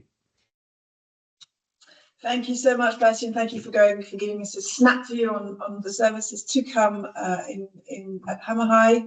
And it's as everybody can see, with your capacity to onboard industrial projects will be very valuable in the future. So thank you for that. And the JU will try and help you procure the system as quickly as possible within reason. Thank you. I had to say that to defend my colleagues. I will now, I'm delighted to move on to Eric. Eric Lindau, are you there? Eric is there. So Eric is going to talk to us about the AI factory, which will be located in Sweden. And while he's talking, hello, are you there? Oh, yes, that's. I think you can see my screen too, right? I can see everything, but that's awesome. Fine. While we were, there you go. Eric is coming on board. So just to remind you, if you've got any questions for Bastian, for Alexi, for Lara, please don't hesitate to put them in our Q&A chat and they will be happy to respond. And if they can't, we'll make sure they get your questions directly. Eric, thank you for joining us this morning. Great to see you. Thank you so much, Josephine. I know we're short of time, so I will get started right away. Go ahead. I will try to avoid repeating many of the great things that have been done here. Most of the things we have in common throughout the European continent here. And then many of these factories have slightly different profiles. So I was asked to comment on a few things where Sweden might have chosen a different path. So Sweden, as so many other countries, have long been doing investments in AI primarily on the research side. And that's why we chose to become part of this network. The special situation in Sweden is that we've had a major foundation called the Wallenberg Foundation that has long invested in the network in academia. And our idea with this AI factory is really to expand this network so that we can also get industry to benefit from this, similar to what we've done with some very large dedicated academic systems in Sweden before. Now, one of the important lessons for us in Sweden on the academic side is that we really benefited from setting up dedicated AI systems. That is not HPC, only AI, AI, and AI. And certainly focusing extensively on training and everything, but really creating AI-first system. And that's also the reason why we're thinking of deploying Mimer as an AI-only system, actually in parallel to this Arena system coming online now in the next few months, that is going to be a traditional HPC-focused system. So the basis for this is a long-term 10-year research proposal in Sweden called WASP that I won't tell you about in this presentation. But the reason for this background in Sweden, this is embedded in a program. We're educating a bit over 600 PhDs, industrial PhDs. We have 1,500 scientists in this network, and we also have an extension network between academia and industry in Sweden. And our idea with this AI factory is to be able to contribute this environment and expand this throughout the European continent. Now, to achieve this, we did one major change. Instead of going for the traditional academic-only side that runs the infrastructure that I'm chairing, we decided to team up with RISE, which is the Research Institutes of Sweden. They have very successfully been our partner in the EuroHPC competence centers in Sweden and onboarded a ton of small startups. And for the service side of things, we're dividing this equally between RISE and Linköping University. So we're going to run this as one large joint service hub, but where most of the focus is actually on the public sector and SMEs. And then we're bringing in the academic researchers on the side there. Now, in contrast, we're going to try to de-emphasize the focus on getting GPU hours. You certainly will be able to get GPU hours here, but we will not have any queue system or everything. But we want to focus us on the whole onboarding process, getting customers or users or whatever we call them to talk to an expert, ingest their data, develop their models, be able to actually test the models, both for performance, but also regulatory frameworks and tests, and then being able to provide resources so that you can also both deploy and serve these models through an inference infrastructure. partly based on the major programs going on in Sweden and Sweden's national strength. The vertical focus areas we've chosen are first life science, where Sweden is making very major investments. Second, autonomous systems, which is partly robotics, but also self-driving vehicles anything related to control of physical systems, really, which is also very hot overall in AI. Our third area is material sciences, in particular with the industry in Sweden creating better steels or alloys or so. And the fourth area, which might be a bit surprising, it's the gaming industry, which is one of the areas where I would argue Sweden is leading in Europe, and that it's a very, very data-intensive industry nowadays. What Mimer is going to access offer is, like so many others, access to supercomputing infrastructure. We're going to put a lot of emphasis on the training and workforce education, though, and really getting these expert networks, so that Sweden is not among the largest hardwares, but relative to the hardware, I think we're probably one of the largest service hubs. We're going to have close to 50 people working on the service hub, so it's roughly half the budget. We will have very close connection to the people in Sweden who are developed the thefts and the regulatory sandboxes. And that also means that we're going to focus heavily on both storage of data, but also supporting sensitive data and being able to be fully on top of all the privacy requirements and everything. And we too have a fairly long tradition of handling this, in particular in life sciences in Sweden. Now, the AI Factory Service Hub has already started. We too started in the beginning of April. We have onboarded the 10 first customers. Most of them are from industry, actually. One small challenge there is that we do not yet have dedicated AI hardware in Sweden. For some of them, we've been able to use existing resources in Sweden. For other customers, we're using hardware in EuroHPC. That is possible now. And as Josephine and others presented, there is an extensive network where you will be able to get short and quick access to the existing EuroHPC sites. And then by next summer, roughly a year from now on, we will have dedicated new AI hardware in Sweden. And I'm going to spend just a few slides telling you a little bit about that, and perhaps mostly about how it might differ from the other interfaces. Because we have a separate resource for HPC, this is going to be a pure cloud and container interface. You will not have a home directory. You will not be able to log in directly to the Mimer hardware. We're going to have a native multi-tenancy, and it's also going to be GPU support for GPU partitioning. And we will also enable you to have pure API access to your models. The framework or the pipeline we're thinking is that we're going to have a separate partition for data ingestion, really focusing on putting things on either, first high performance NVMe object storage during training, but then also creating data repositories, data lakes, where, as so many other factors have talked about, we will be able to host your data at least medium term in this factory. There is going to be a fairly large partition of GPU nodes with many GPUs. Exactly how many GPUs depends on the procurement, but that's going to be focused on training, in particular mid-range training. We're not aiming for 50,000 GPUs, but enough that you should be able to do all your medium range needs at least. Since this is the AI only, that a large and important part is actually focusing on having a complete model repository, both of your models, but also a microservices and feature store, so that every single model available internationally, you should be able to access instantly in this factory and deploy in 30 seconds on the last but not least important part here, which is really a set of mid-range GPU nodes dedicated for inference and rapid web deployment. And that's also where we're going to handle regulatory framework compliance. As I mentioned, this is going to be an AI-only system, fully focused on on-demand interactive access. It will be possible to schedule jobs for background execution, but you will have to do so through Kubernetes or other Kubernetes interfaces. I expect that by using GPU partitioning, we will be able to offer upwards of 10,000 instances if you have small instances. Microservice is going to be important. Very rapid model deployment, in particular, because we're gonna try to ensure that we always have some resources free if you don't need tens of thousands of them at least. You will be able to work with sensitive data. To avoid restricting the hardware too much, we will likely limit that to virtual machines, or at least not, for obvious reason, not allow multi-tenancy between different users when you're working with sensitive data.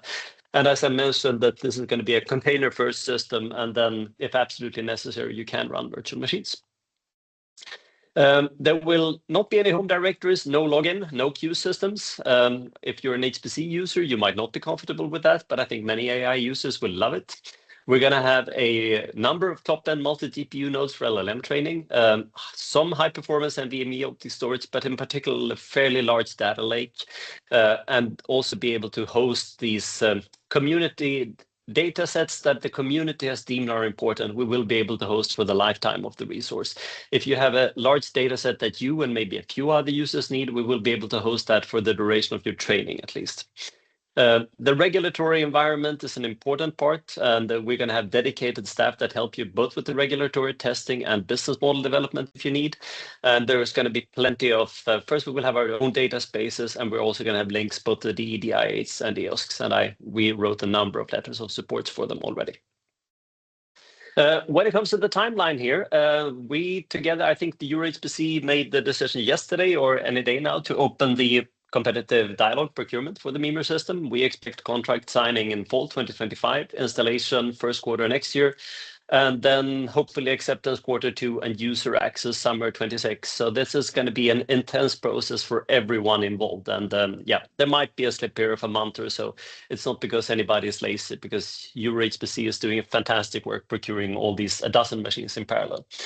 But in the meantime, any day now, we will have an announcement of the hardware that's going to be present in Arrhenius already from January. And I know that that's hardware going to be amazing for AI workloads too. So obviously you will be able to use that for your AI work much earlier too.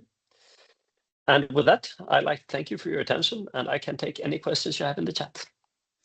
Thank you so much for bringing us back on time, Eric. Very, very grateful to you, and thank you for presenting that. So the key message is we've got systems up and running you can access today, and we've got new systems coming down the road, which will be even more powerful, more dedicated to your needs in the next months/years. Last but not least, I would like our colleagues from Meluxina to come online. Now, I'm hoping this is a double act, Valentin, and I warn you, you really only have 10 minutes because Valentin and I work quite closely together, and we know we want to try and keep things on target. Valentin and Felipe are both from Meluxina. Meluxina is our home supercomputer here in Luxembourg. Valentin, are you starting, or will it be Felipe, please? It will be me starting, Josephine. So good morning, everyone.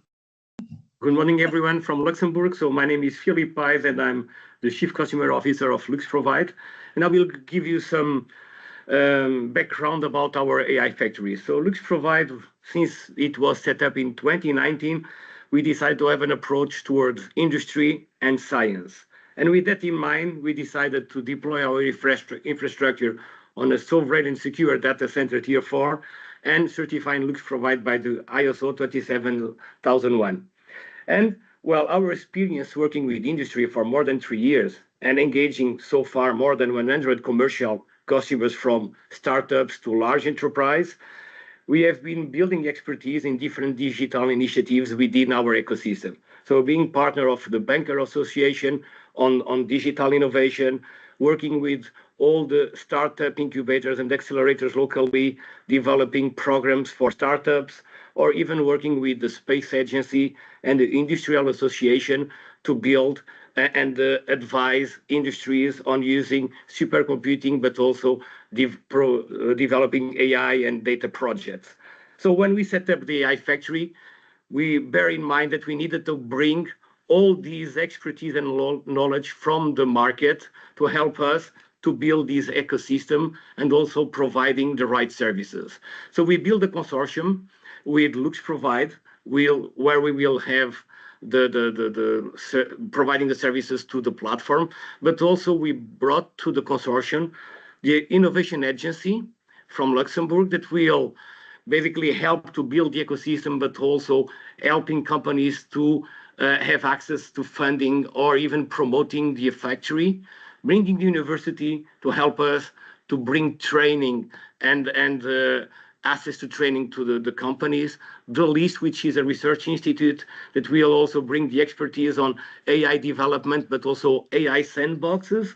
And finally, LNDS, so the Luxembourg National Data Services, that will support companies on everything that is data processing, data requirement, or even regulatory expertise. But that was not enough, because that was the consortium members that will bring, let's say, the expertise, horizontal expertise. We need also to bring partners to bring the sectorial expertise. So, and for the 4 sectors that we are focusing, which is finance, green economy, cybersecurity, and last but not least, space, we also brought to the team so the Loft, which is the Luxembourgish House of Fintech, to provide expertise on fintech and regtech, the Luxembourg Space Agency to provide expertise on Earth observation, but also on space data, providing access to their data lakes on space data, the Luxembourg House of Cybersecurity to bring expertise on cyber, and finally the list to bring expertise on green economy, mobility, and energy. But we also wanted to ensure that everybody that joins the Luxembourg AI Factory can have an AI continuum. So we also will build partnerships with 2 local sovereign cloud providers to help to build the bridge between what is developing AI and then putting AI in production. And last but not the least, Technoport, which is one general startup hub that will basically help us to connect with all the local accelerators and incubators.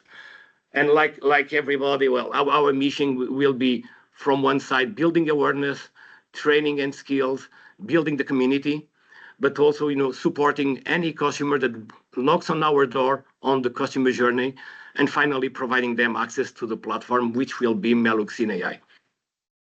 So, this is not moving. Okay. So, well, the goal of the Luxembourg AI Factory will be, as the other ones already mentioned, to be a one-stop shop for AI services. So a customer will come to the AI Factory, and depending of one side, on the stage of the customer journey, on the other side, the maturity, the AI Factory will lead the customer across the different services that the partners of the consortium will provide. So if it is data advisory that the customer needs, we will route them to LNDS. If it is consulting advisors, we will route them to the university or to the list. If they need training or they need to understand what is the skill gaps that they have with what they have today and what they need to have in the future, we will guide them to the trainings available. If it is access to the platform, so we will also provide the access through the Meluxin AI. But also, and to ensure that the community is live and dynamic, Lux Innovation, which is the innovation agency, beside helping the customers being guided through all these services and partners, will have a program to create awareness within the local ecosystem. So we have already today a live site available where the customers can already come and understanding in which journey they are. So if we are still discovering what will be AI for the company and what kind of benefits they can have, they can here immediately on the website access what is available, but also if they want to get ready, so basically understanding what kinds of skills they need to develop or with whom they need to connect to have more information, or in the end, if they want to start implementing, so with data and AI expertise or even access to the platform. And with that said, I will now give the stage to Valentin, who will talk about our platform. Thank you, Philip. Thank you all. So I'm very pleased to say that we have a computing capacity as a backbone for the AI Factory in operation immediately. The AI Factory for Luxembourg started in April, as you have seen for other AI factories. We have the existing Meluxina supercomputer with quite powerful GPU-based AI computing power available immediately. This has enabled us also, as soon as EuroHPC launched the access tracks dedicated for AI innovation purposes, to already host companies from Europe that are doing high-end AI. In fact, they're actually working on projects related to the space sector, which is very much linked to the targets for the Luxembourgish AI Factory. And to reinforce a few messages, we have always meant that the computing facilities in Luxembourg are in fact, well, sovereign, trusted, and secure. And this was translated from the launch time of the machine, of our original machine, and it will be exactly the same for the new platforms that we will be building. So just a few highlights for Meluxina to reinforce what Philippe has already mentioned. It is deployed in tier 4 data centers, the most highly resilient data centers that can be built. We are an ISO 27001 certified organization, and all of our platforms are under this certification umbrella. The computing capability of the machine is quite high. Out of the original systems installed in the EuroHPC network, it was one of the most powerful ones. We have quite a lot of space for high-end data storage with high performance characteristics. So building data pools is already, for different kind of projects, is already possible right now. And we have an ever-evolving software ecosystem for all kinds of applications, but we are focusing a lot on deploying new kind of AI applications today, and they have already been presented, in fact, in training scenarios during a pan-European event that we have hosted in April, which was the Synergy 2025 event. Now, what we are building next is actually taking all the bases that we already know, where we already have experience with commercial companies in working, and we are taking this to the next level, being extremely ambitious, of course, in terms of the computing capacity that will be available for AI projects, from training to fine-tuning to inference applications in a secure environment with cloud-native interfaces, with compute and data bridges such that you can link your own private environments to our system and do private AI computing in a very safe way, with a very rich software stack for developing AI, but also for executing AI at scale, and all of this taking advantage of the foundations, which are having a data center in a tier 4 arrangement where the supercomputer is deployed, supercomputer with components in 2 data centers, in fact, to take advantage of people that will want to implement their own services close to the supercomputer and be linked through internal network directly into the supercomputer environment, and having this machine also extremely well connected to the all European networks, being a hyper-connected supercomputer that is accessible from anywhere. On the software side, I want to reinforce the message that this will not be a traditional HPC machine, but it's really meant to be a next generation AI optimized supercomputing environment. That means that those secure processing environments will allow us to deploy a custom environment for a user tenant. That user tenant will have direct access to run Kubernetes kind of platforms where they will be in charge of their own software stack, and where solution providers, including partners in the Luxembourg AI Factory, will be able to pilot their own services that is exposed to a specific user or user community, taking advantage of the internal data lakes and the external data lakes that will be connected into the supercomputing environment. For the software ecosystem, we will have immediate access to tools that are meant for AI development, but people can, all kind of users can bring their own tools, commercial or open source, as they may be, into this environment and run as they are in their own environment or in public cloud environment. And all of this is being prepared for today. We have launched the procurement as one of the first 2 procurements for this kind of machine, Meluxina AI, with the aim of it being operational already next year. But the Luxembourg AI Factory is open. I thank you for your attention, and if for any questions or wishes to know more or to already start using us, you can go to the website that is linked ahead. So the aifactory.lu, very simple way to access us. Thank you very much. Thank you. Felipe and Valentine, it's great to see you on the same screen. Thank you both very, very much for that tour d'horizon of the Luxembourg ecosystem and how it connects up to the rest of our ecosystem. Officially, we now have a break, but I think I'm going to keep going because I think we've got a really good momentum now. And I would like to move on to the sort of third part of our webinar this morning. And this is to give you 2 success stories and some information about another service that's being developed for AI users in Europe. So if Jean-Gabriel, if you're ready, could we hear from you about an example of how you use one of the EuroHPC systems for your AI project, and give us a little bit of an idea of how it went and what were the key learnings that you got from it. Jean-Gabriel, are you there? Yeah, I'm here. Can you hear me? We can hear you. We can you present? Yeah,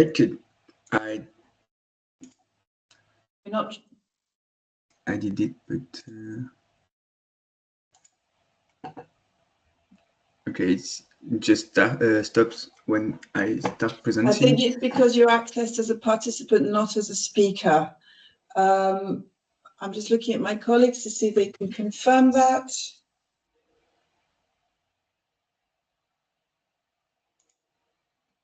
Okay, can we give Jean-Gabriel access, or does he have to rejoin as a speaker?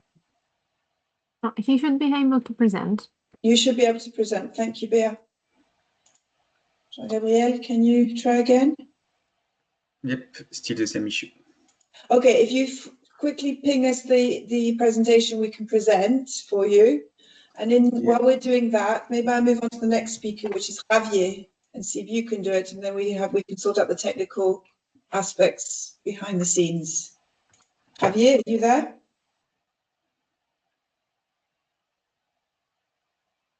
Javier, I thought I saw you rejoin. You're there. And no, Maxine. Okay, I'm confusing everybody. We are able to present Jean-Gabriel's presentation. Jean-Gabriel, you have the floor. Okay, thank you very much. Hi, everybody. So I can't see my slide, but if you saw them, it's great. Okay. I'm able to present. I should share it, right? No, we're actually showing your slides directly with my colleague. So you can already start the presentation talking if you want, and just ask for next slide when you're ready. Can you see it? Okay. Yeah, I can do it. So hi, everybody. So I'm here to present the Black Mamba project, which was an early experiment of the Commission before the AI factories were really taking place. And so I'm here to say, like, represent the user and what was the experience doing all that. So if we can move to the slide on Lingua Custodia. So Lingua Custodia is a company it's a French-based company, which we have been here for a little bit more than 15 years. So we have quite a long experience in training AI models. Originally, we were training translation models. Our three core values are like, we want to train specialized model, sovereign model, and frugal, because we are in Europe. So it's a crucial aspect of it. So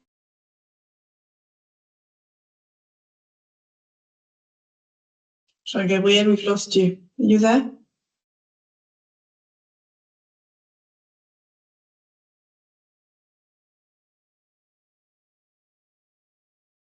No, he's gone.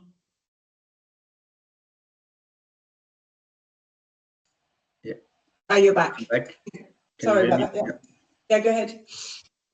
Okay. Where were they? Where did it cut? So it cut about the fact that you need because it's a European project, and you need a sovereign cloud to develop it. So, because I can't see the slide right now, is it on Lingua Custodia or on Black Mamba project? Lingua Custodia. Okay. So yeah, as I was saying, three core value. We want to train specialized model, sovereign in terms of technology and compute capacity, and also frugal, and put a lot of focus on efficiency, both in the training and in the inference. So next slide, please. So basically, the Black Mamba project, the goal is to train the foundation models, which is an LLM. Here I'm going to talk about Gen AI mostly, And I know that AI factories are a lot more for than Gen AI, but yeah, it will be the focus of the presentation. And our goal is to train a foundation model which is 2.5 times faster to use, and with the same hardware you can serve like 4 times more people, because we have a quite reduced KV cache. And so yeah, the goal also is to have a very competitive model. So we have been doing a lot of research on that part. At the end of the slide, you can see all the paper and the architectural change we implemented. The list is quite long, but yeah, we're quite happy with that. The model will be declined in 3 sizes: the 3 billion model, the 7 billion model, and the 34 billion model. And for that project, we were awarded 2 million hours on Leonardo HPC in Italy that was presented earlier today. So next slide. So basically, what we successfully did was, like, what we want to achieve is to create a kind of a DeepSeek moment for Europe, where we could have like actors that are able to train leading AI models with a lot less computational resources, and so we achieve comparable performance compared to GPT Llama standard implementation with only 20% of the flops. So we are very happy with this result. You can see on the right that it also translates into some benchmark about language modeling and recall, which is usually the weak points of hybrid architecture. And currently, the 3 billion models is in training, and yeah, that's our experiment so far. So next slide. So now I'm going to take more an overview of the project and what we learn, and what could be useful for you as 108 people remaining in the meeting. So as Leonardo is only like 4,800 with 64 gigabytes of VRAM, which is quite nice. But by today's standard, it starts to be a little bit low in terms of VRAM per node. So what we usually do when we do experiments, almost everybody use data parallelism, which is a way you copy the model on each GPU, and you split the data and you train on all the models simultaneously. But here, when you want to scale that, you really need to put a lot more engineering to add other way of parallelism.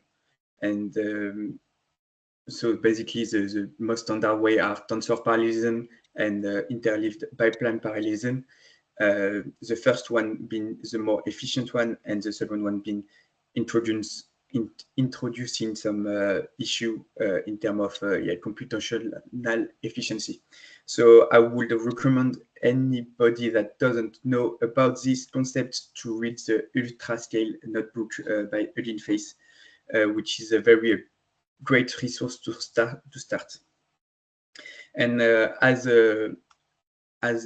Leonardo is a NVIDIA-based NVIDIA GPU, we used Megatron LM to implement our new architecture, and we have been able to achieve great results in terms of T-flop per GPU at scale. So basically, I will still recommend that if you are training on NVIDIA GPU, because it's really only for NVIDIA. It's possible to have the slide about data transfer. So our experience with data transfer was pretty smooth. There is the network for data transfer is very good, and it's very stable. Basically, the process was quite simple. You had to whitelist some data mover IP, and then add an SSH config, and then I gave you the command because that part was a bit tricky. So if anybody one day is training, want to transfer something on Leonardo, I will suggest using that command because this one works, and I made a way to make that work. So if you can save time to anybody, please use it. Next slide, please. So as we all know, GPU are still unstable hardware. It's still very difficult to make a very stable configuration. So you need to expect crashes, and you also need to prepare for them, especially in so as you can see, the project is quite ambitious, and so we want to train on a lot of GPU, and we are running into network issue, which is known. I know that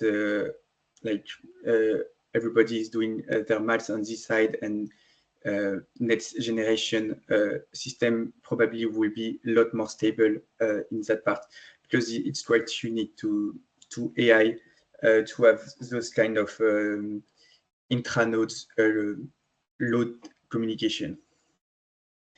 And yeah, a little tips in the Slurm command, you can ask for a closed node, and this improve performance and reliability. Basically, when you submit a job, you are allowed like 4 nodes, for example, and they can be distributed across the whole cluster, but you can also ask them to be located closely, and this will reduce the communication times and the number of switch and potentially the number of default you can encounter.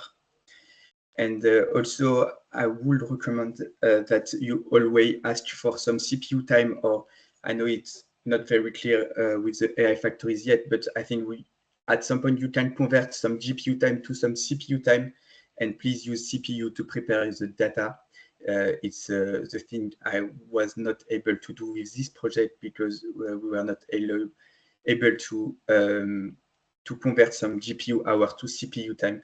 So I'm sorry for the Leonardo user. I'm using some GPU nodes to do some CPU task related stuff. But yeah, basically that's it.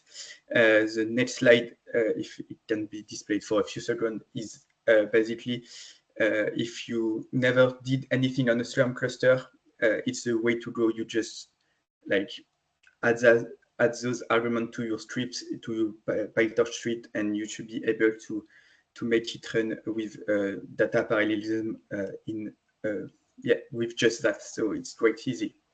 And next slide. Thank you very much for your attention. And if you have any question, and if you want to discuss parallelism strategy, I will happily try to answer that on my free time, which I don't have a lot, but you're still welcome to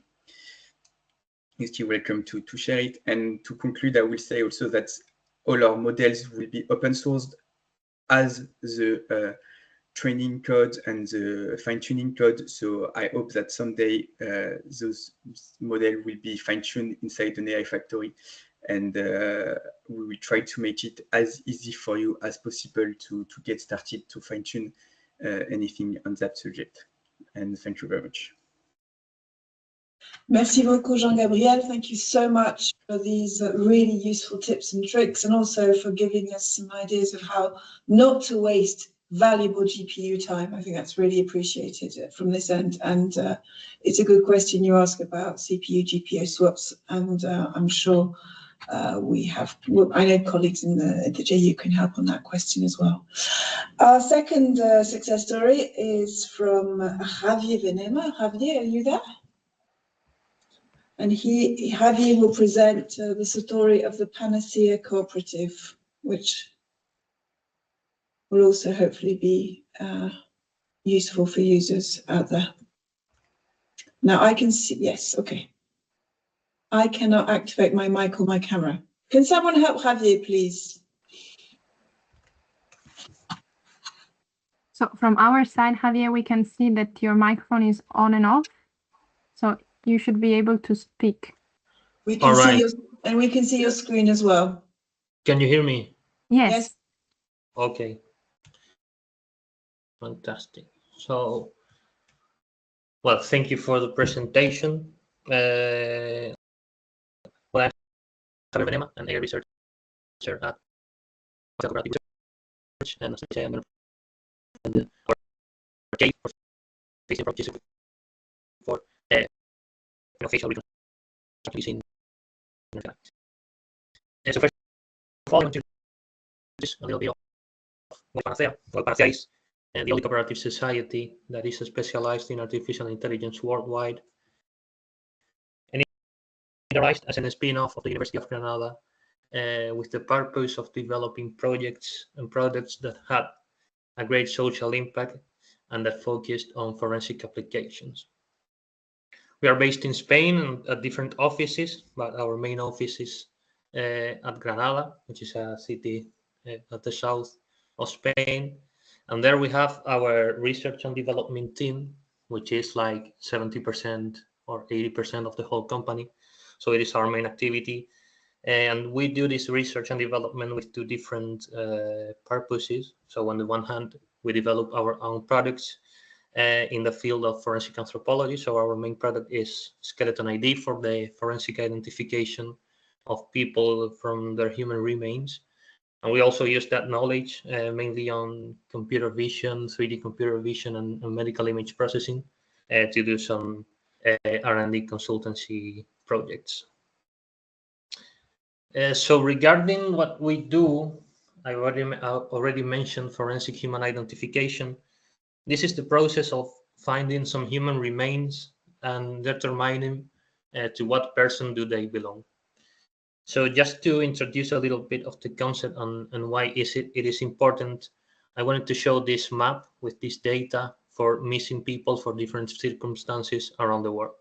So for example, we have more than 60,000 people that have disappeared due to migration processes, more than 3 million people that are missing due to recent conflicts and organized crime, more than 7 million historical cases, for example, individuals from the Second World War, or more than 100,000 missing people from the Spanish Civil War. And we also have the everyday police work, for example, more than 50,000 cadavers are being identified using scientific methods every year in Europe. So as for how this is done, there are comparative methods such as craniofacial superimposition and forensic facial comparison, which are comparative methods, and these are the methods that we have mostly worked on from since we started the company. And now we wanted to use generative AI to shift to this reconstructive method that is craniofacial reconstruction or facial approximation, which is based on the process of recreating a face from a skull. So you take a skull as input and produce a face as an output through a combination of art, forensic science, anthropology, and anatomy. And so this process, as I said, has some science in it, based on studies that are based on different populations and that have been made in the forensic field during many years. But it also has a part that is more related to art. So there is a high subjectivity, and the results are very dependent on the skill of the operator or of the researcher that is applying the method. So our take here is that AI can help reduce that subjectivity that is inherent to the method. So what I show right here was the state of the art when we first applied to the HPC access calls. So it is a conditional generative adversarial networks that receives a depth map of this call and produces a depth map of the corresponding face. And well, it has many details, but I don't have time to explain it all, so I just show that image. So our idea here is that using more direct 3D representations of data would benefit the prediction or the generation of that face from that skull. So we have two different takes in here. One of our takes is using the 3D models directly, so we can use the 3D meshes or 3D matrices that contain those meshes as input to the generative model. And we can also use combinations of 2.5D information, such as the depth maps, but also normal maps, as an input to a multi-view generative model. So for example, instead of the model that I showed before, right here we have a generative model that has multiple inputs. Each of those inputs is encoded into a latent space in some manner, and from the latent space we can reconstruct only a face. So the inputs will be different rotations of this code. So it is a more direct representation of that 3D information. Also, the generative model does not have to be a GAN, because we are also working with diffusion models, for example. But this is just for you to take the key idea. Okay, so our idea is using 3D information more directly, which is also much more complex. So we thought that we would need access to different HPC resources, let's say. So we applied to the FF+ open call for innovation studies. This is a call that offers a maximum of 200k euros and 10 months of project development. So our idea here is to apply to this call in order to be able to train those very complex models that we want to train. So in order to do that, I mean, we had like we wanted to do what we wanted to do was very clear to us. I mean, we knew that we wanted to train these models and these other types of models with these inputs and the other ones. So what was really difficult for us was to justify to the consortium that we really needed access to the HPC computing resources in order to get the grant and to do the project. So in the first stage, when applying for the access call, we first theoretically computed the time that we would need to run our experiments. So we just adapted that baseline model that I showed before to the 3D So the inputs are now 3D matrices instead of normal images. And we adjust the resolution for it to fit in 40 gigabytes of GPU RAM. And then we proposed what we wanted to do and obtained a number of 92 jobs that we needed to run at least, and computed just by matrix multiplication and all that stuff, how much time we needed for a forward through the network, which is 92.64 terafloating point operations. Considering all the experiments, data set, size, epochs that we needed to do, we concluded that we needed approximately 21 billion terafloating point operations, and that would take 4.33 years to run in the best GPU that we could access at the time. And it is not that much of that GPU not being very powerful, but that we could only access one GPU. So the key point here is that if you have access to the European HPC servers, you can access many GPUs at the same time. So that is the main advantage that it has. Okay, so by doing that, we obtained the grant, to say so, and we needed to apply to the access to the European HPC servers. So to do this, you first have to do a benchmark to get a more practical result on what your computation times and your computation requirements are. So we just applied to the benchmark goal. When you apply to this benchmark goal, you get access to some server. In this case, we asked for access for Mare Nostrum 5, since we are based in Spain, and it is based in Spain, and also it has GPUs with 64 gigabytes of VRAM, which was a bottleneck for us. And we just implemented this baseline model that I just explained and trained it with some synthetic data sets that were representative of the jobs that we would run during the project. And came to the conclusion that our biggest jobs would need 34 hours to run. So we did this, we did the benchmarks, and with that you can apply to the AI and data intensive applications access call. So you send the results of your benchmarks and your project and all, and you get a number of computation hours that's related to that data. So in our case, we get 30,000 computation hours. We have used 1,000 so far. We have more than 2,000 jobs to run within the project. And that's it from my side. So thank you very much. Here you have like our social media and our website if you want to see more on what we do or contact us. And that's all. Thank you very much. you very much. That was really interesting to see how you apply the systems to your project. These are 2 success stories to give a idea of your project. Also, if you get access to time on the AI factory, and gives you a good experience on what can be achieved and what can be done, and the impact it can have on your business.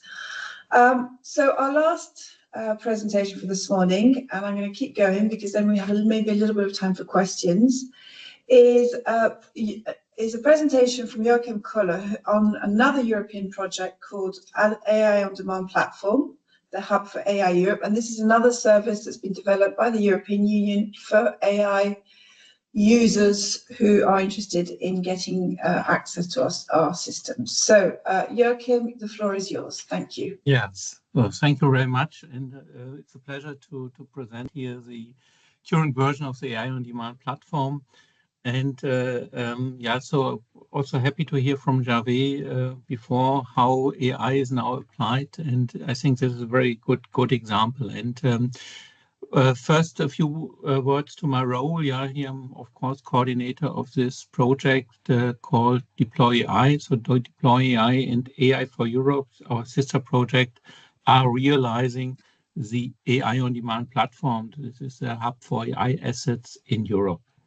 And normally I'm at Fraunhofer, I have a department for GenAI and also active in other European projects and initiatives. But for today, so I will concentrate here on bringing you the idea of the AI on Demand platform. So the question is, of course, what is the main purpose of the AI on Demand platform? And we all know that so we have so many research and innovation activities in Europe, which is great.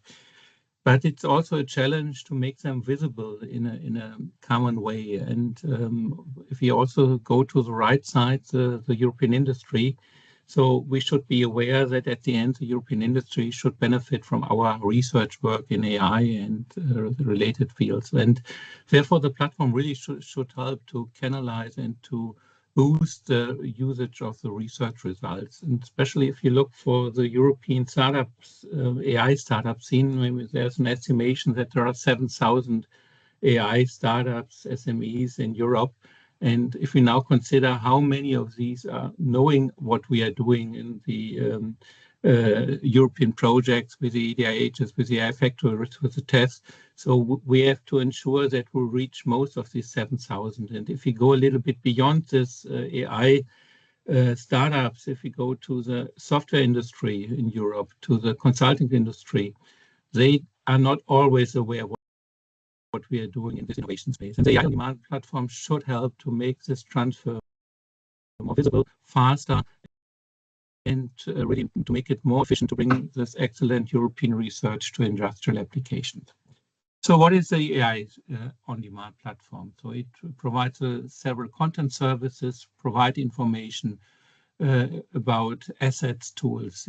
So the other area of the platform is a marketplace where we really provide access to AI, trust with AI application, AI tools, but also we provide a DevOps framework. We provide tools that users from the software industry can use European AI technology to build their own AI application and to deploy them in a secure and trustful AI environment. This means we have a common login mechanism, a single sign-in for different service for seamless open source e-commerce AI platform.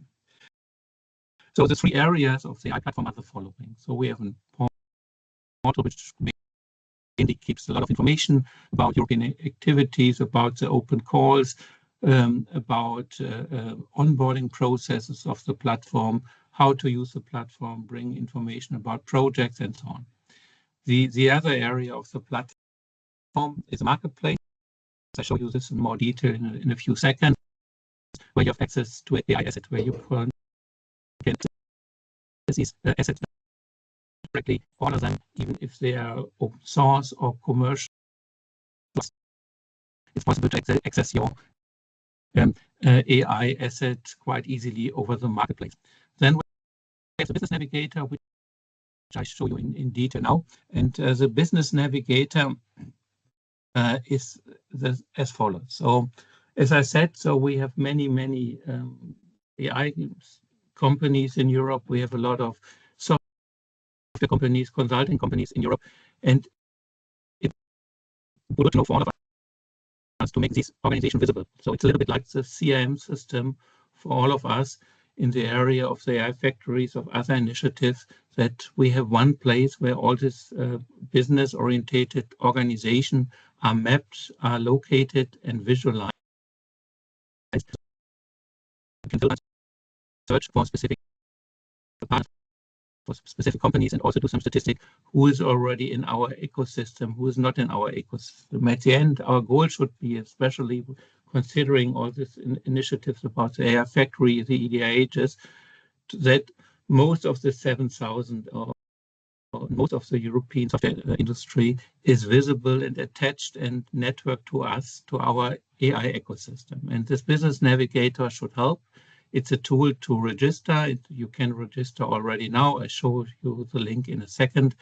And then to have access. And for the AI factory, this has the advantage to access more customers, more users, not just 20, 30, hundreds of users, and that we really scale up the usage of our HPC resources, data, competences, and so on.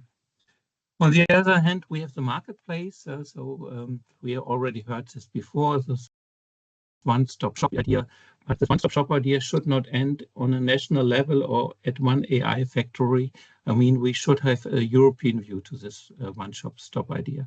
And so therefore, we have implemented and released this marketplace. It's fully functional. You can use it. You can bring your application from your AI factory, from your SME to this marketplace in an easy way and make it visible to whole Europe. And then, of course, you can also check out other tools. And of course, we don't want to duplicate anything. We want to route your results. We want to make your results accessible across Europe so that we have one marketplace here in Europe for AI asset. Here, I show you a few examples by a screenshot. Here also you can filter. So this is an industrial business-oriented marketplace where you really can easily register, check out, and enter the AI application. And of course, the kind of topics or resources we have here are access to HPC and cloud resources. I mean, we have also in this initiative several of the AI factories included, like the collect from Meluxina or the collect from Lumi. So they are already attached here. But we have also a bunch of AI development tools. We have a bunch of sector-specific AI application on energy, on different areas, and of course, European LLMs. So access to European LLMs, we are all very active here. And we also provide playgrounds, benchmarking tools, etc. So beyond this marketplace realization, we have also the possibility really to build AI applications. We saw this in detail before by the two use cases. And at the moment, it's really the work of specialists doing machine learning training, optimizing, fine-tuning LLMs, also very high skilled. But we want to lower the level of knowledge to build AI application, especially in the training and fine-tuning process. So we have provided, we have attached to the platform tools to build, train, operate, and to provide AI application services. If I would have more time to present, I can show you also an example, but probably not. I have to hurry up. So this is an example how to do this. So, and if I interpret the signals, I have to, but of course, you can see the slides later. So now I already sum up a little bit. So for the advantage for the SME and AI factories here in this round here, I think this Business Navigator brings you access to the SME and startup landscape of 27 member states. So we are in the process of onboarding several member states now. We have a centralized marketplace for technologies, infrastructure, AI asset, and we are fostering this transfer of the European AI research results to the European AI ecosystem. And last asset, there are now open calls starting from us, from a sister project, AI Boost. So come to us, so we provide you information. And for the SME companies, you can go for 150,000 euro to go for the open calls. So, and now you have to be active. You have to register, of course, here. Either you go to the website here of the marketplace, or you just make a copy of this QR code, and then you are logged in, hopefully in 5 minutes, and then you are a member of this AI on demand platform, and then you get all the services for free at the moment, and can be part of this platform and bring your resources to the platform. Here are the relevant links. Yeah, so you will see the link also later when you have the slides, and that's a consortium and the key persons in the project of AI realizing the AI on demand platform. And we are still in a very early phase of the project, but the platform is fully available. You can log in, register, use, bring content to this, so everything is ready to use. And thanks for your attention, and happy to hear questions. Thank you very much. Thank you so much, Joachim, and thank you for being such a good sport when I asked you to speed up. I really, really appreciate that. So the good news is that we have 9 minutes left before the end of this webinar, so we've done really well. So thank you very much to all the speakers who spoke today and went fast and furious. But this is a fast and furious world, and we need to, and obviously AI is there. Now I've got 5 minutes maybe to ask, if anybody dares ask a question in open mic, there are still 113 people on this call, no, 112 on this call. Do we have any questions for any of the speakers, assuming they're still with us? If not, we'll manage it. And if you don't, that's fine as well. Any questions? And I'm asking my colleagues to keep an eye on all the speakers, because it's quite hard to see any hands up. No, I think there probably are, but let's be honest. Can I see any? Can I see any hands up? No. Okay. All right. So I'm going to assume there are loads of questions out there, but they're